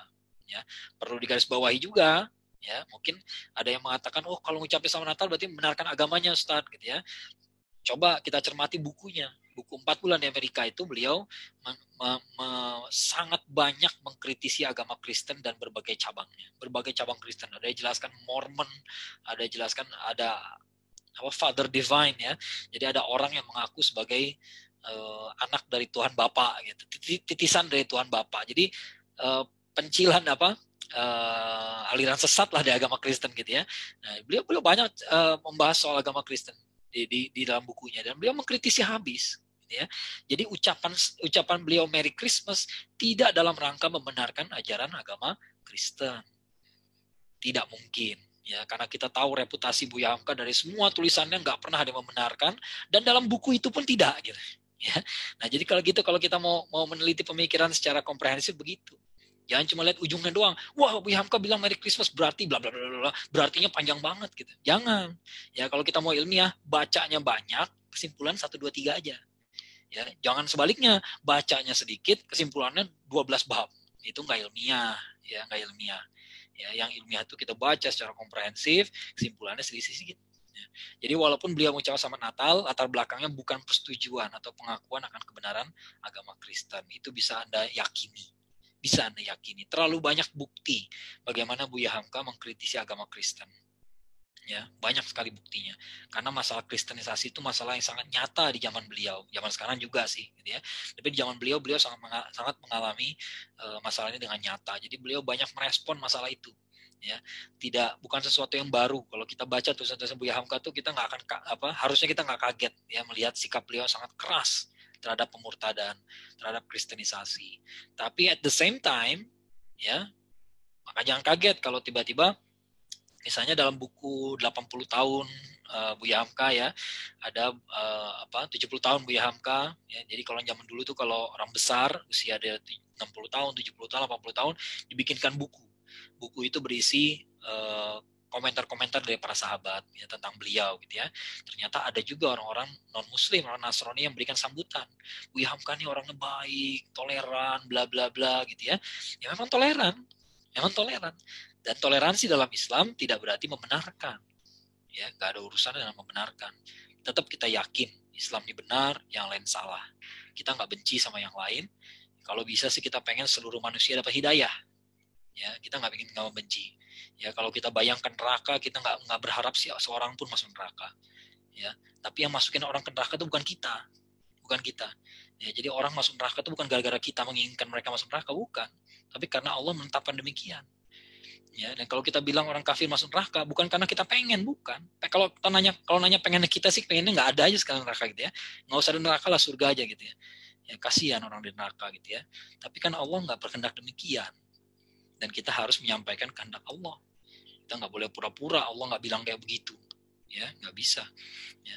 Jadi di sini kita bisa lihat bahwa meyakini kebenaran agama tidak lantas jadi intoleran. Ya, ternyata Buya Hamka dikenal sebagai orang yang sangat toleran, sangat baik dengan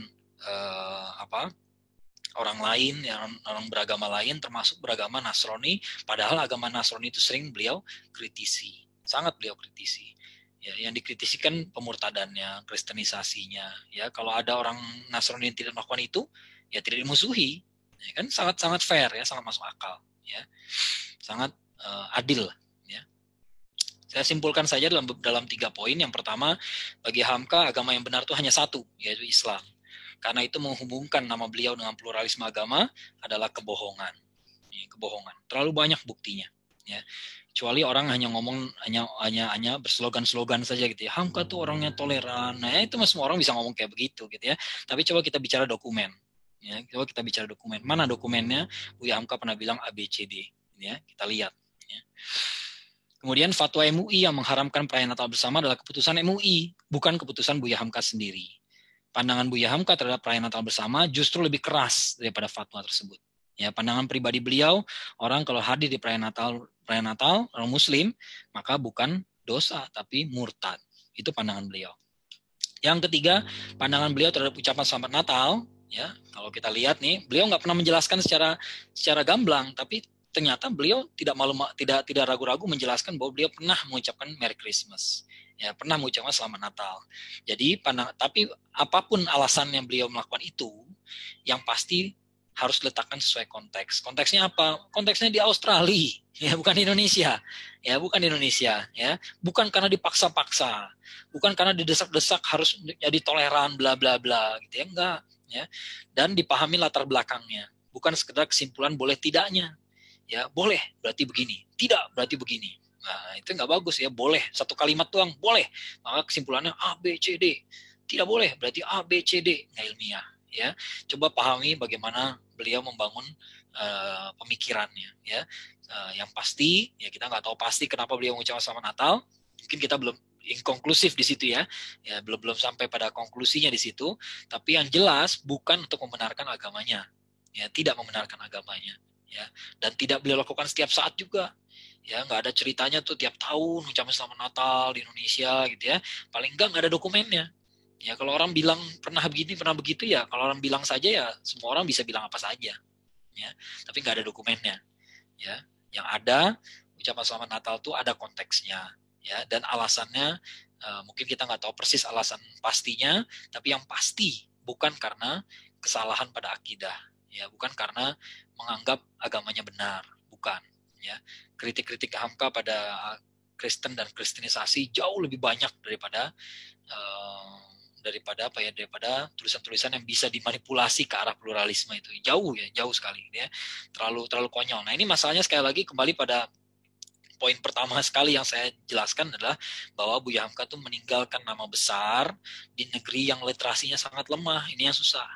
Nah, maka teman-teman mari kita perbaiki keadaan kita ini gitu ya, supaya jangan ada lagi orang yang pemikiran disimpangkan kemana-mana. Ya udah jelas beliau pandangan begini, ditarik-tarik ke sana sini, karena kita nggak pernah baca, jadi kita iya-iyain aja gitu ya. Jangan sampai kayak begitu. Ya jangan sampai kayak gitu. Ya kita harus bisa berdiskusi berargumen dengan baik. Kita lihat dokumennya gitu ya. Apa sih yang dikatakan sebenarnya? Ya.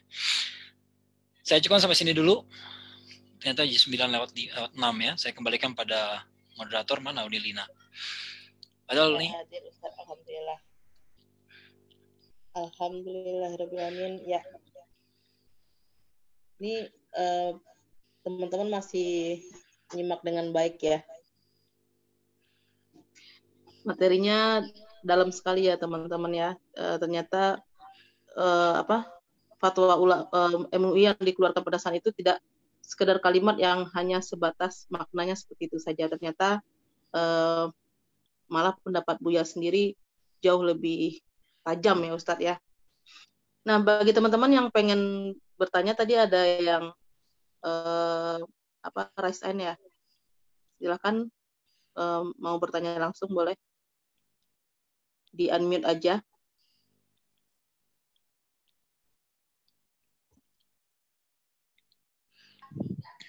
Assalamualaikum warahmatullahi wabarakatuh. Waalaikumsalam. Waalaikumsalam warahmatullahi. Alhamdulillah, terima kasih atas kesempatannya, Ustadz.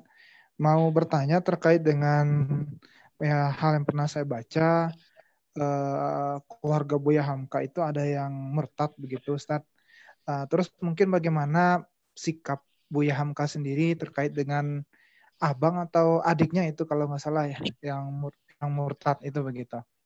Kedua, terkait dengan pengucapan Selamat Natal ini, yang aneh ketahui ya, yang terkait dengan hal itu ya, memang ada ikhtilat begitu ya. Bagaimana posisi sebagai misalkan pejabat publik begitu ya, yang ranahnya mungkin tidak tidak semua muslim itu di situ gitu ya. Ya kalau misalkan saya Al-Qardawi mengatakan itu karena di sana aman ya, beda konteks kalau ketika di Indonesia seakan-akan dipaksa begitu ya. Nah, misal nanti kalau misalkan pejabat publik itu bagaimana, apakah selamat merayakan beda kan dengan mengucapkan selamat Natal? Karena ya seperti yang saya dengar tadi, diksi itu sangat berpengaruh begitu ya, karena kebetulan Anda juga anak bahasa begitu ya. Ya, selamat merayakan beda dengan selamat Natal begitu. Begitu Pak Ustadz. Terima kasih. Assalamualaikum. Waalaikumsalam. Waalaikumsalam warahmatullahi wabarakatuh. Langsung jawab aja ya Ustadz ya. Langsung ya. Oke. Ya, soal adik beliau ya, namanya Abdul Wadud. Abdul Wadud kan beliau namanya Abdul Malik kan. Nah, Abdul Malik Haji Abdul Malik Karim Amrullah ya.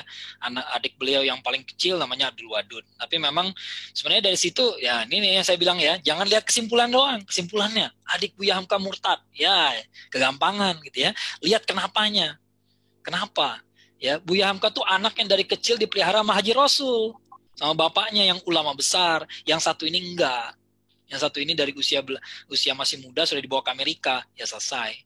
Ya, itu masalahnya gitu ya. Itu masalahnya. Jadi betapa pentingnya didampingi oleh punya orang tua yang soleh dan didampingi oleh beliau gitu ya. Haji Rasul tuh anaknya banyak dari berbagai istri, beliau sudah beberapa kali cerai gitu ya. Dan ada beberapa yang berpisah gitu ya. Jadi memang ya kisahnya berbeda-beda lah gitu ya. Tapi kan kita nggak perlu galau juga gitu. Maksudnya kadang ada orang bertanya, galau kenapa adiknya Buya Hamka bisa murtad Ustaz? Iya bisa murtad. Tapi adiknya jadi apa sih? Adiknya jadi apa? Apakah jadi sekelas Buya Hamka dalam umat Islam? Enggak. Ya, jauh banget gitu ya. Buya Hamka di masyarakat Muslim tuh kayak wah namanya besar gitu ya. Abdul Wadud dia menyebutnya namanya Willy jadinya ya. Willy jadi apa? Ya sekedar tahu aja namanya udah bagus gitu ya. Jadi nggak sama hasilnya ya, tidak sama gitu. Jadi nggak perlu galau gitu ya. Kemudian nggak perlu galau juga kalau ada anak ulama ternyata tidak sepadan dengan orang tuanya, nggak perlu galau ya, tidak perlu galau ya. Sebagaimana Rasulullah SAW pernah mengatakan saya lebih berhak atas Musa daripada mereka. Padahal Rasulullah SAW bukan keturunannya Bani Israel ya. Jadi kalau ini yang saya bilang di grup, di salah satu grup WA tadi sore ya, saya bilang siapakah yang lebih berhak atas Nabi Nuh alaihissalam? Kitakah yang jaraknya berpuluhan abad dari beliau, ataukah anaknya yang nggak mau lompat ke atas perahu? ya siapa yang lebih berhak atas Nabi Nuh alaihissalam? Kita, walaupun puluhan abad yang lampau, udah jauh sekali ya dibanding anaknya yang nggak mau lompat ke atas perahu. Ya nggak usah bingung dengan hal seperti itu ya. Dan sebaliknya juga banyak yang sebaliknya ya, yang orang tuanya hancur jahat, musuh Islam, anaknya jadi orang soleh. Siapa contohnya? Abu Jahal ya. Abu Jahal bapaknya kan kayak gitu ya, Fir'aunnya umat Muhammad SAW, tapi anaknya masuk Islam, mati syahid lagi mati syahid lagi di perang Yarmuk ya. Jadi yang sebaliknya pun ada ya, nggak usah khawatir dengan hal seperti itu ya. Kemudian yang kedua, ya masalah diksi ya. Makanya disitulah pentingnya kita ini berpikir membaca secara komprehensif gitu ya. Diksi kan bisa salah ya, bisa salah. Buya Hamka tuh bukan manusia ya. Bisa jadi kita bisa mengatakan nih tulisan beliau nih, coba kalau beliau nulisnya kayak begini gitu ya, pasti nggak ada salah paham. Nah bisa aja kita ngomong kayak begitu, dan wajar beliau salah nulis, wajar gitu. Salah memilih kata tuh bisa, manusiawi. Ya, tapi kalau kita baca keseluruhan karyanya kan kebaca, maksudnya nggak begitu gitu loh. Ya kalau makanya kita penting hubung-hubungkan dari karya-karya yang lain. Kalau baca satu kalimat, ya beliau bisa salah. Ya, bisa jadi beliau salah bikin keputusan itu gitu ya. Tapi kalau kita baca semua pemikirannya semakin luas kita baca, akan jelas bahwa beliau nggak begitu. Ya. Nah, kemudian soal pejabat publik ya tadi pertanyaannya, itu termasuk dalam fatwanya, fatwa para ulama di Timur Tengah begitu juga, gitu ya. Jadi dibolehkan ucapan salam Natal termasuk kepada pejabat publik gitu ya. Ya justru ditekankan pada pejabat publik. Rakyat jelata buat apa? Ya, tukang buah gitu ya, tukang buah, kasir Indomaret, ya nggak usah lah. Ngapain gitu ya. Tapi yang penting itu siapa? Menteri, boleh. Ya, menteri itu fatwanya. Jadi sekali lagi kita baca jangan hanya boleh tidaknya gitu ya. Jangan boleh tidak kesimpulannya 12 bab. Jangan gitu ya. Bacanya 12 bab, kesimpulannya boleh tidak gitu ya. Jadi supaya kita ngerti pertimbangannya begitu, pertimbangannya gitu. Jadi walaupun kita nggak setuju juga, tetap aja saya nggak setuju juga kok. Ya saya juga nggak setuju gitu ya. Tapi kita ngerti niatnya nggak begitu, niatnya nggak jahat, niatnya nggak rusak akidahnya gitu ya. Barangkali ya saya nggak setuju sama ulama juga bisa jadi tetap aja kemungkinan besar ulamanya yang benar kan daripada saya gitu ya. Kemungkinan besarnya ya beliau yang benar, saya yang salah gitu ya. Tapi ya itulah gitu ya, kita ngerti posisi kita gitu ya. Makanya masalah literasi ini harus benar-benar dipecahkan nih. Kalau enggak kita kayak gini terus nih ya, baca boleh tidak ya, berantem gitu ya. Berantem boleh tidak, padahal sebelum bilang boleh dan sebelum bilang tidak itu konsiderannya tuh panjang banget gitu ya. Fatwa tuh panjang, terakhirnya baru haram. Ini nah, gitu ya. Sedikit gitu ya. Nah, inilah yang harus kita, ini PR kita lah ya. Padahal Ya, Ustaz. Sedikit lagi Ustaz, mungkin ya, terkait dengan ada ketinggalan. Dengan adiknya Buya Hamka tadi, Ya. di beberapa literasi internet juga tidak banyak yang menceritakan kenapa adiknya begitu ya. Malahan lebih menyebabkan kenapa begitu banyak pertanyaan, tapi tidak banyak sumber-sumber atau tulisan-tulisan mengenai kenapa adiknya itu yang murtad begitu Ustaz. Mungkin kedepannya bisa ditambahkan ya, karena ini menjadi senjata buka bagi orang-orang Nasrani ataupun itu. Saya punya bukunya. Saya punya bukunya, buku yang karangannya Willy itu. Karangannya Abdul Wadud itu. Ya, dia nulis buku juga sih. Jadi saya tahu cerita beliau gitu. Ya benar. Kapan-kapan kita bahas ya. Ini contoh bagaimana dua saudara kandung gitu ya. Beda ibu sih, ya beda ibu sama bapaknya gitu ya. Bapaknya sama-sama ulama besar, tapi karena didikannya berbeda, yang satu dididik ketat oleh bapaknya, yang satu lagi lepas gitu ya, maka hasilnya juga beda. Ya, itu aja masalahnya sebenarnya.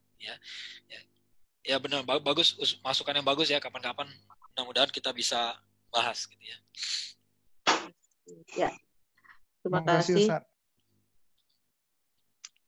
Ustaz, ini pertanyaan dari chat ya, dari kolom chat.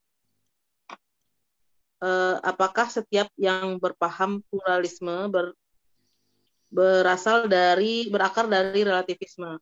Misalnya yang beraliran humanisme sekuler, itu Ustaz. Berpaham relativisme. Ya, itu ada di kolom chat. Ya, mereka nggak menyebut demikian, tapi ya udah pasti sih kalau menurut saya gitu ya. Kenapa pluralisme itu sebenarnya suatu paham yang aneh gitu, sesuatu yang udah jelas-jelas beda, tiba-tiba mau disama-samakan gitu loh. Ya, tiba-tiba sama, akhirnya jadi nggak masuk akal gitu ya. Misalnya ada tokoh namanya John Hick. John Hick itu bilang ibadahnya orang Islam, Kristen, dan Yahudi itu 11, 12, 13. Tahu dari mana 11, 12, 13 gitu ya. Kata dia gini, karena kalau masuk masjid ya kita nggak boleh pakai sepatu, nggak boleh pakai topi. Kalau di gereja boleh pakai sepatu, nggak boleh pakai topi. Kalau di sinagog boleh pakai topi, boleh pakai sepatu. Kok agama dinilai dari sepatu dan topi sih? Lagi pula kan nggak akurat ya. Sekarang kita boleh pakai topi nggak di masjid? Nah ini peci apa namanya? Topi juga gitu kan. Kedua, boleh nggak pakai sepatu? Kalau Masjid Nabawi zaman Nabi dulu boleh. Masjid Nabawi zaman dulu kan tanah masih alasnya gitu ya. Orang sholat pakai sepatu masih banyak. Ya, sekarang aja yang masjidnya udah berubin semua, jadi nggak boleh gitu ya. Jadi mau nggak mau mereka harus membahas agama dari sisi yang sangat receh gitu. Ya receh kayak gitu. Kalau nggak ketemu gitu. Kalau mereka harus membahas bagaimana mendudukan tauhid dan trinitas, udah deh. Ya, sampai sakit kepala, sampai Panadol habis 3 strip juga nggak bakal selesai gitu. Ya nggak bakal ketemu gitu. Ya nggak bakal ketemu. Balik lagi kayak yang tadi ya Ustaz ya. Tuhan Bapa, Tuhan Anak sama lam yalid walam yulad nggak akan ketemu pokoknya gitu ya. Kalimatnya udah berlawanan ya. Sama mau mengatakan 1 tambah 1 sama 12 ya nggak ketemu udah gitu ya. Nah, atau mereka ya bikin solusi yang kayak kayak hikmah abadi itu kayak begitu ya, kayak ada aliran pluralisme hikmah abadi yang mengatakan semua agama itu sama pada level eksoteriknya, tapi berbeda pada level sama pada level esoterik, berbeda pada level eksoterik ya. Nah tapi kan ya nggak jelas juga maksudnya apa gitu eksoterik.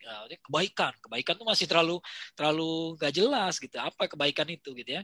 Kalau misalnya saya contohnya kalau di agama-agama lain ya banyak konsep-konsep biarawan, biarawati, kerahiban itu baik. Dalam agama Islam bagus nggak? Nggak. Ya, kerahiban itu bukan sesuatu yang baik. Ya, diem aja di rumah nggak mau ngapa-ngapain, beribadah terus gitu ya, bagus nggak? Nggak. Ya, sengaja tidak menikah bagus nggak? Nggak. Ya, tidak bagus gitu ya. Jadi ternyata yang bagus di agama lain nggak bagus di agama kita tuh. Ya gitu ya. Jadi ya ujung-ujungnya relativisme. Ya, jadi asal jawab aja gitu ya. Pokoknya semuanya relatif gitu ya. Jadi jawaban relativisme itu kayak jalan keluar jalan keluar darurat gitu. Jalan ninja. Emergency exit gitu ya. Udah kepepet nih, gue nggak ada argumen lagi. Oh semuanya relatif ya, gitu aja gitu ya. Jadi ya nggak malas mikir lah gitu. Makanya saya bilang pluralisme tuh ideologi malas mikir sebenarnya. Betul. Masya Allah. Kembali lagi tadi yang tidak ada agama lain yang bisa menjelaskan secara logika ya Ustadz ya. Ini ada yang raise hand Ustadz Muhammad F. Aska. Silakan Aki. Aduh, ini pakai Langsung nanya lagi nih. Ini harusnya ini ngisi kajian, pakai nanya lagi. Iya, MAG. Master nih, Master. Assalamualaikum warahmatullahi wabarakatuh, Ustaz. Bunda. Waalaikumsalam warahmatullahi wabarakatuh. Ya, mau tanya, itu ada dua. Satu, yang adiknya Buya Hamka tadi itu kan satu ayah tapi beda ibu, dikirim ke Amerika. Itu yang ngirim ayahnya apa ibunya? Maksudnya kan kalau ayahnya ulama kan kok bisa dikirim ke Amerika gitu? Apakah ada tugas atau gimana? Ya. Yang kedua, gimana caranya memberi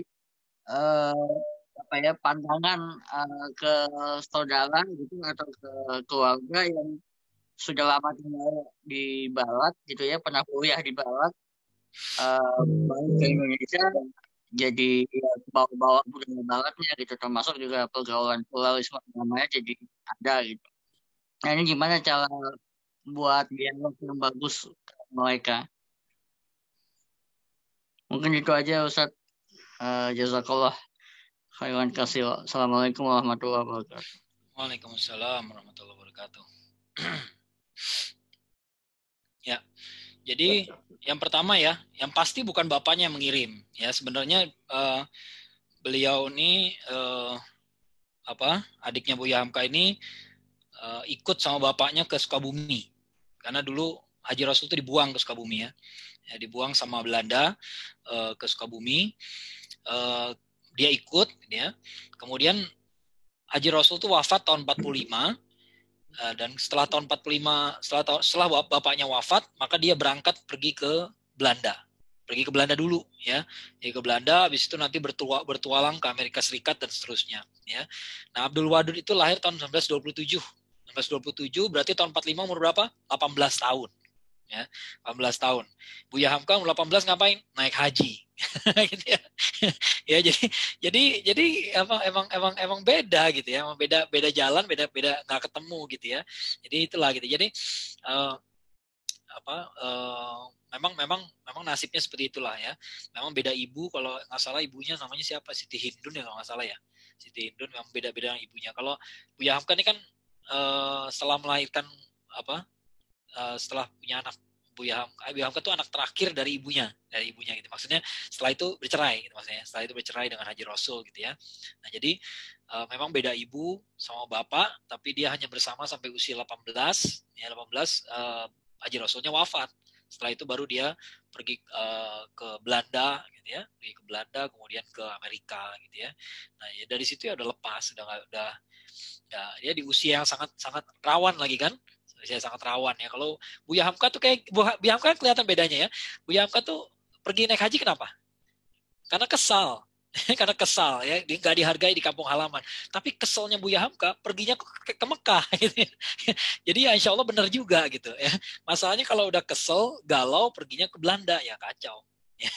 Jadi memang makanya kita nggak bisa menyimpulkan hanya sekedar ujungnya saja gitu ya. Kok bisa adanya Buya Hamka murtad? Ya bisa aja gitu. Bisa aja kalau jalannya begitu ya begitu gitu hasilnya. Ya, Buya Hamka kesel-keselnya juga naik haji. Ya, kesel. Saya pergi aja naik haji. Ya kalau kita kayak gitu semua kayaknya selamat deh kita ya. Gue kesel nih. Gue mau hatamin Quran aja. Nah, gitu ya. Ya, saya kesel nih mau nulis kitab aja. Wah, udah beres lah dunia masalahnya ya. Ya, kayak gitu ya. Kemudian yang kedua, gimana meyakinkan ya? Ya, kalau saya lihat nih orang-orang yang pergi ke barat kemudian dia jadi apa ya, tergadai gitu akidahnya gitu ya. Sebelum akidah tergadai, yang pertama kali tergadai itu kepercayaan diri sih. Ya, jadi inferioritas itu yang penyakit sesungguhnya itu gitu ya. Itu yang bikin mereka jadi apa? Galau sama agama sendiri gitu ya.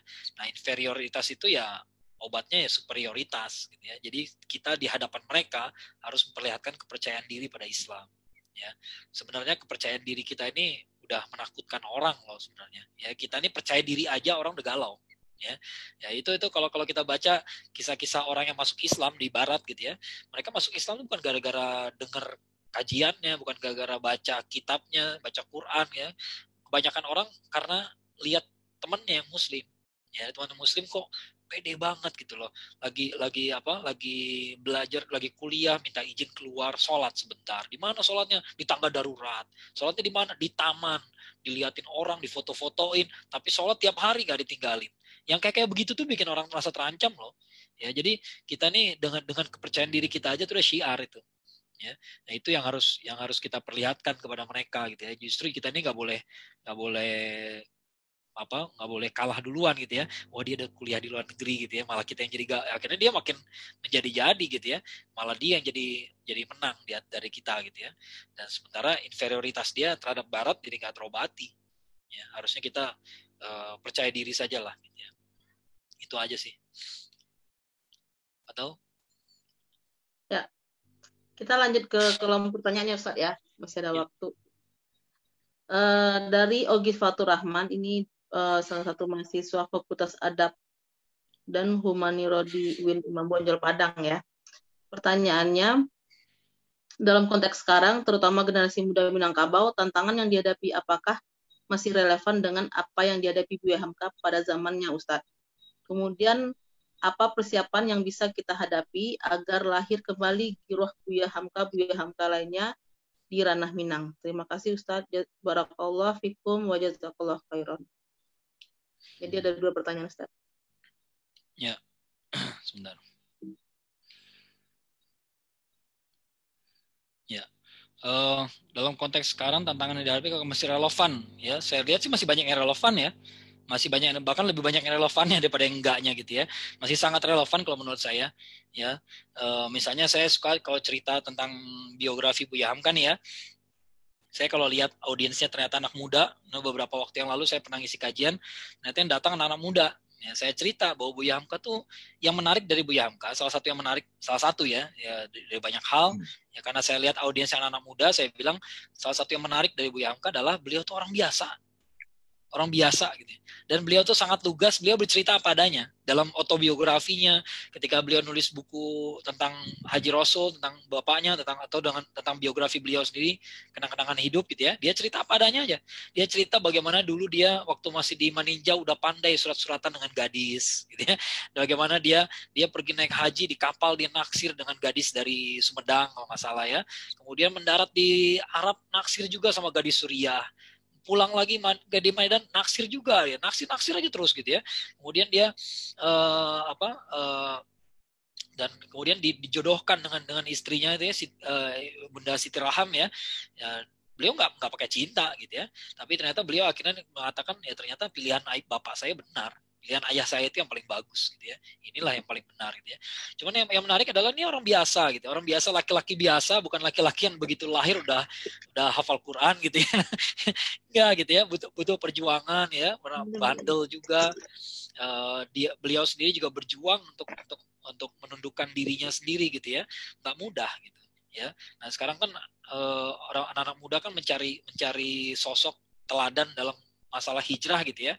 Saya rasa kalau ada yang menggali ke arah situ tentang Buya Hamka bagus sekali Ya, harus digali ke situ. Ternyata Buya Hamka ini manusia biasa banget. Ya, dulunya nggak perkembangan tuh kelihatan gitu. Ya, Buya Hamka tahun 70 atau 60-an, apalagi setelah keluar dari penjara, ya jangan samakan dengan Buya Hamka tahun 40, ya nggak sama gitu ya. Tahun 40 masih anak muda gitu ya. Apalagi sebelum nikah ada, itu mah masih jauh banget lah ya. Pinter dari dulu udah pinter. Ya, dia udah pinter, tapi ya berbeda lah gitu ya. Nah, jadi menurut saya banyak sekali yang relevan. Bagaimana beliau melawan sekularisme. Ya, beliau kan sangat menguasai filsafat Barat. Ya, sekarang kalau kita bicara filsafat ya beliau udah lebih menguasai. Ya, banyak kasus-kasus yang beliau hadapi. Walaupun seperti tadi ya, pluralisme agama. Kalau dicari tuh buku beliau mana, beliau menyebut pluralisme agama, nggak akan ketemu. Karena istilah itu baru muncul belakangan, baru zaman tahun 90-an paling cepat di Indonesia. Ya. Kemudian, tapi kalau dicari pemikiran beliau, ada nggak yang mengatakan semua agama sama? Ada ternyata. Ada beliau pernah menyanggah maksudnya gitu ya. Beliau pernah menyanggah bahwa semua agama sama. Ada tuh ternyata di tafsir Al-Azhar. Ada beliau menyikapi tentang Natal, ada tentang Kristen, ada semua gitu ya. Jadi menurut saya persoalan kita sekarang nggak canggih-canggih amat. Sayangnya kita lepas hubungan dengan Buya Hamka nih. Ya, jadi apa yang sudah beliau gali, kita sekarang harus baca dari nol lagi gitu. Itu kan sayang sekali ya. Ya, coba kalau dari dulu kita udah baca gitu ya, maka kita nggak perlu mulai dari nol lagi. Nggak perlu galau-galau, kaget-kaget lagi. Oh, nah apa nih Ahmadiyah nih? Ahmadiyah nih apa? Tenang, jangan buru-buru mengkafirkan. Ya, udah dikafirkan dari dulu. Ya, tiba-tiba kita sekarang masih galau lagi gitu ya. Ini udah beres dari dulu. Ini masalah udah beres gitu ya. Ya, jadi menurut saya sangat relevan. Apa persiapan yang bisa kita hadapi agar lahir kembali giroh Buya Hamka lainnya di ranah Minang? Ya, yang paling simpel ya ini aja, beresin aja literasi dulu lah. Beresin literasi. Kita baca bareng-bareng aja. Kita baca bareng-bareng ya kayak kita kerjain ini nih. Kita kerjain gitu ya. Tiap sekali sebulan kita kumpul, kita baca pemikiran beliau gitu ya. Ya lama-lama kan kalau saya mengatakan nih baca, kalau kita tiap hari baca tulisan Buya Hamka, lama-lama nama pinter juga lah. Pasti nama pinter juga. Baca tulisan orang pinter tuh lama-lama pinter juga gitu. Ya ketularan juga gitu. Ya dari situ aja. Dari situ kita mulai karena literasi ini masalah serius banget gitu. Masalah serius banget. Sekarang orang bisa dihasut hanya gara-gara broadcast. Broadcastnya nggak jelas dari siapa, bener apa enggaknya nggak tahu, nggak dicek, langsung di share, langsung di forward gitu ya. Ya itu cilaka kalau kayak begitu caranya kan, gampang menipu masyarakat yang kayak begitu. Ya, gampang. Tinggal bikin aja kalimat, lalu bilang Buya Hamka pernah bilang begini. Orang langsung iya aja. Wah, bagus ya kalimatnya. Gitu, ya. Terkait Barakallahu Ustaz, terkait tadi ya yang tanpa cross check, tanpa langsung screenshot terus di-share, itu yang lagi rame di Twitter juga, yang lagi ditanggapinya Ustaz ya. Kemudian pertanyaan berikutnya Ustaz, dari Ratna Subiantami. Assalamualaikum Ustaz, kesalahan apa ya seorang muslim mempelajari filsafat? Kemudian lanjut ke pertanyaan kedua ya Ustaz ya. Dari ini agak di luar konteks Ustaz ya, dari Al-Fatih. Dalam suatu waktu saya pernah menghadiri sebuah diskusi online yang mengangkat tema tentang ateisme. Pemateri membagi ateisme menjadi beberapa jenis, merupakan salah satu bentuk ateisme dalam hal ini bahwa ketika seseorang itu sholat dan dia memikirkan hal-hal yang berada di luar sholat, sudah termasuk pemaknaan salah satu ateisme yang dia jelaskan. Bagaimana menanggapi hal ini Ustaz? Tafadhol Ustaz. Ya. Yang pertama soal filsafat tadi ya. Kesalahan apa seorang pelajari filsafat? Sebenarnya filsafat itu nggak bisa dihindari. Filsafat itu by definition, filsafat itu artinya working out the right way to think about something. Ya, mencari cara yang benar untuk memikirkan sesuatu. Ya, jadi orang berfilsafat itu ya sebelum ada filsafat orang udah berfilsafat. Dia sama kayak sebelum Isaac Newton nemuin gravitasi udah ada belum? Udah ada. Ya, cuman dia menemukan fenomenanya. Lalu dia kasih label, ini namanya filsafat. Ya, yang bikin rusak adalah kalau kita bilang filsafat, pasti dia akan jelaskan sejarah filsafat dari mana? Yunani. Nah itu yang masalah, gitu ya. Seolah-olah manusia baru berpikir sejak Yunani, gitu ya. Sebelum itu otaknya pakai dengkul semua, nggak ada kayak begitu. Nggak begitu. Ya akhirnya semua merasa Yunani itu adalah sumber dari filsafat, sumber dari pemikiran. Kalau didoktrin kayak begitu, akhirnya seolah-olah Yunani itu benar. Nah itu yang masalah. Padahal Yunani itu banyak nggak beresnya. Ya, jadi sebenarnya kita kalau mempelajari filsafat dengan sikap kritis, ya nggak masalah, nggak akan kebawa-bawa ke sana gitu. Ya, yang masalahnya dari awal di doktrin filsafat berawal dari Yunani. Itu seolah-olah kayak mengatakan gravitasi berawal dari Isaac Newton. Tidak, gitu ya. Gravitasi udah ada sebelum neneknya Isaac Newton ketemu sama kakeknya. Sebelum ketemu aja udah ada gravitasi gitu ya. Jadi nggak ada urusan gitu ya. Makanya kemudian apakah dalam Islam ada filsafat? Ada, tapi bedanya filsuf Islam tugasnya adalah berpikir untuk menjelaskan ajaran Islam, bukan untuk mengoreksi. Ya, lalu kemudian orang belajar filsafat lalu mengoreksi ajaran Islam, nah bukan filsafat Islam berarti. Ya, berarti dia bukan filsuf Islam, filsuf sekuler barangkali, atau filsuf ateis, agnostik barangkali gitu ya. Kalau filsuf Islam dia akan menjelaskan, oh kenapa kayak begini. Ya, kenapa strukturnya begini? Kenapa kuntum khairu ummah ukhrijat linnas, kemudian ta'muruna bil ma'ruf, tanhauna 'anil munkar. Strukturnya kenapa begitu? Ya, jangan cuma dikerjain doang, tapi kenapa strukturnya begitu? Kenapa ini dulu baru itu? Ya, kenapa ini dulu baru itu? Nah, orang akan berpikir itu sebenarnya berfilsafat. Ya, sebenarnya berfilsafat ya. Jadi nggak bisa dihindari. Ya, cuma sekali lagi salahnya adalah ketika kita mengira filsafat itu dimulai dari Yunani. Soalnya Yunani itu adalah ibunya filsafat. Anda nggak ngerti filsafat kalau nggak ngerti Yunani. Kalau udah kayak gitu kan jadi Yunani kayak sakral bener gitu. Ya, padahal sebelum ada Yunani manusia udah berpikir kok. Ya, kita udah ngerti gitu ya. Kemudian apa tadi ateisme, kalau orang berpikir berada di luar sholat, kalau kayak gitu caranya kita semua udah nggak beriman namanya, udah ateis semua namanya. Nggak demikian ya, nggak demikian. Saya bisa bantah pakai dalil, ya bisa bantah pakai dalil. Ada hadis Rasulullah SAW di mana beliau mengatakan bahwa kurang lebihnya ya, kalau hadis kan boleh nggak persis kata-katanya ya, yang penting isinya doang gitu ya, yang penting isinya pas. Nah kata beliau, kata Rasulullah SAW begini, kita ini sholat kita dinilai dari kekhusyuan kita. Maka ada orang yang nilainya setengah, sepertiga, seperempat, seperlima, dan seterusnya. Ya, jadi ada nilainya yang nilai sempurna sholat misalnya 100% gitu ya, 100 gitu ya. Ternyata kita cuma dapat 70, ternyata bisa dapat 50, 80. Nah, ternyata 50 pun masih dianggap sholat tuh. Walaupun nilainya segitu. Ya, bayangin kalau Allah langsung mengatakan pokoknya di bawah 100%, berarti ateis. Kelar gitu ya. Ya. Matilah kita semua gitu ya. Cilakalah, ini agama yang sangat sempit kalau kayak gitu caranya. Alhamdulillah nggak begitu. Ya, Allah tidak menuntut yang seperti itu. Ya, dan kenyataannya Rasulullah SAW nggak begitu kan? Rasulullah SAW ketika lagi sholat sunat di rumah gitu ya, tiba-tiba pintu diketuk. Itu diketuk, Aisyah mau masuk, gimana? Buka pintu, sholat lagi. Ya. Apakah ketika buka pintu dia nggak mikir apa-apa gitu ya? Wah, pikiran lagi kemana gitu ya? Nggak gitu. Khusyuk itu bukan begitu. Khusyuk bukan berarti kehilangan kesadaran. Itu berbeda. Ya, khusyuk itu asal katanya berarti takut. Berarti kita ini tunduk betul-betul merasa di hadapan Allah, merasakan rasanya takutnya gitu ya. Ya, bukan berarti kita nggak sadar apa sekitar kita ada apa. Sekitar kita ada ular, ngapain? Wah, lagi khusyuk nggak sadar apa-apa lagi, digigit ular selesai. Ya nggak begitu kan? Ya tidak demikian. Ya, Islam ini agama yang manusiawi loh. Ya memang diciptakannya buat manusia, buat siapa lagi? Ya kalau buat malaikat nggak usah kayak begini. Ya kita kan manusia. Ya manusia, maka agama kita juga manusiawi. Ya. Ya, ini keliru besar ini yang disebut, apalagi sampai mengklaim ateisme itu kejauhan.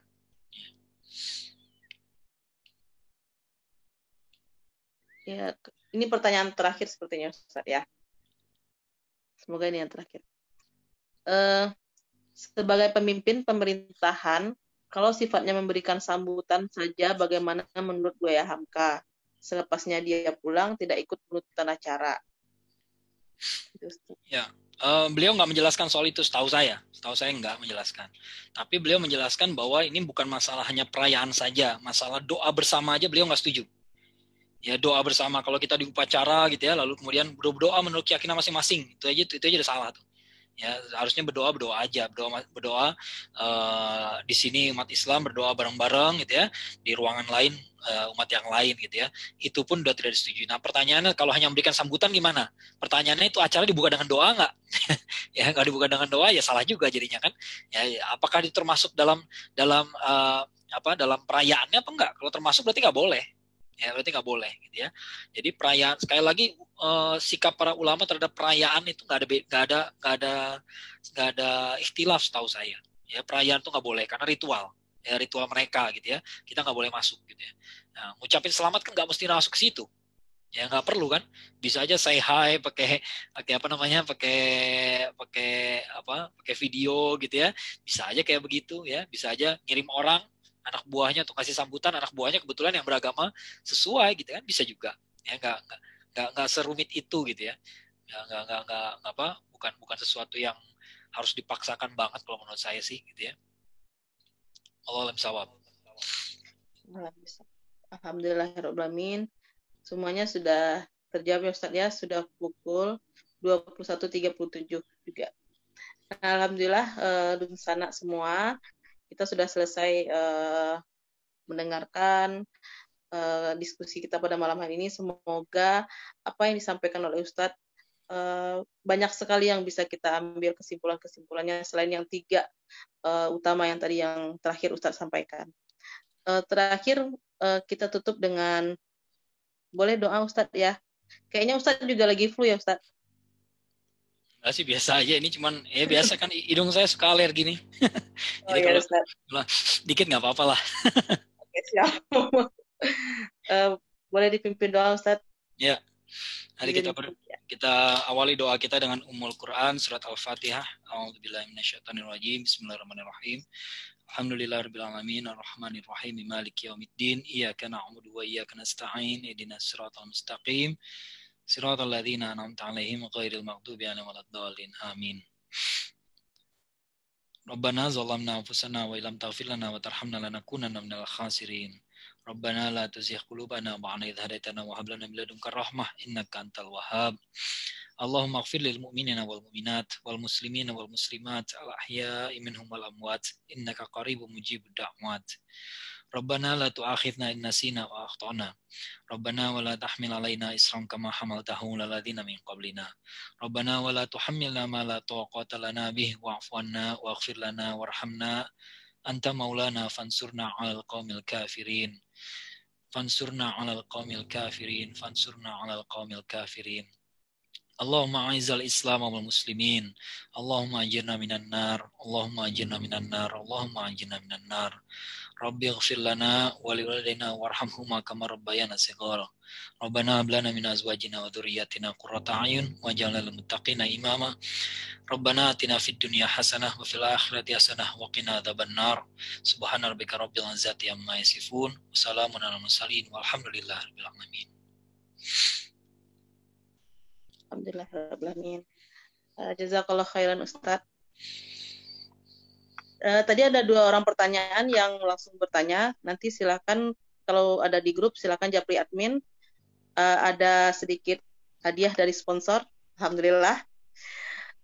Kemudian kita tutup kajian kita pada malam hari dengan mengucapkan hamdalah. Alhamdulillahirrahmanirrahim.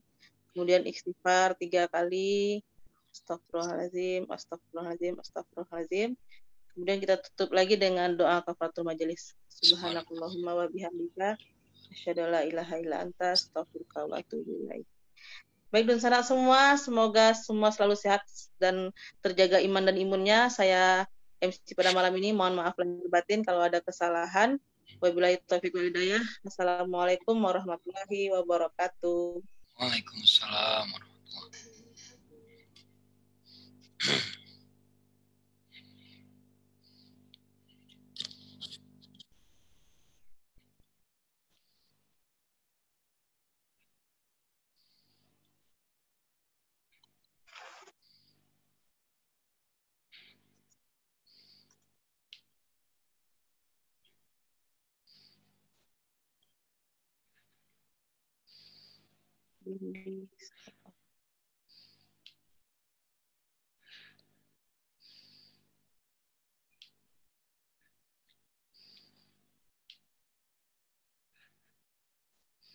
Insya Allah masih ada yang mau masuk nih. Saya udah selesai. Saya udah mau masuk Ustaz.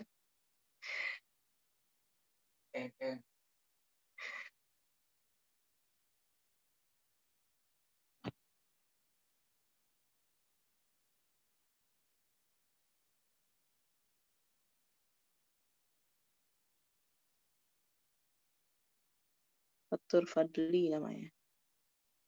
dan selesai.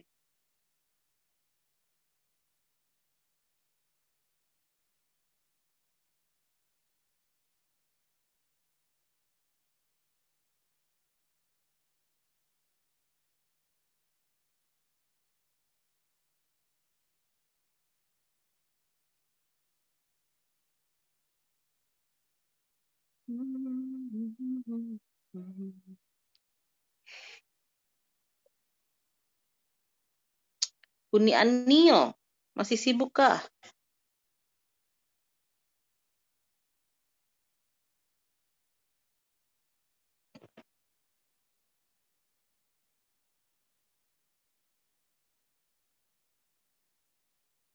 Prof.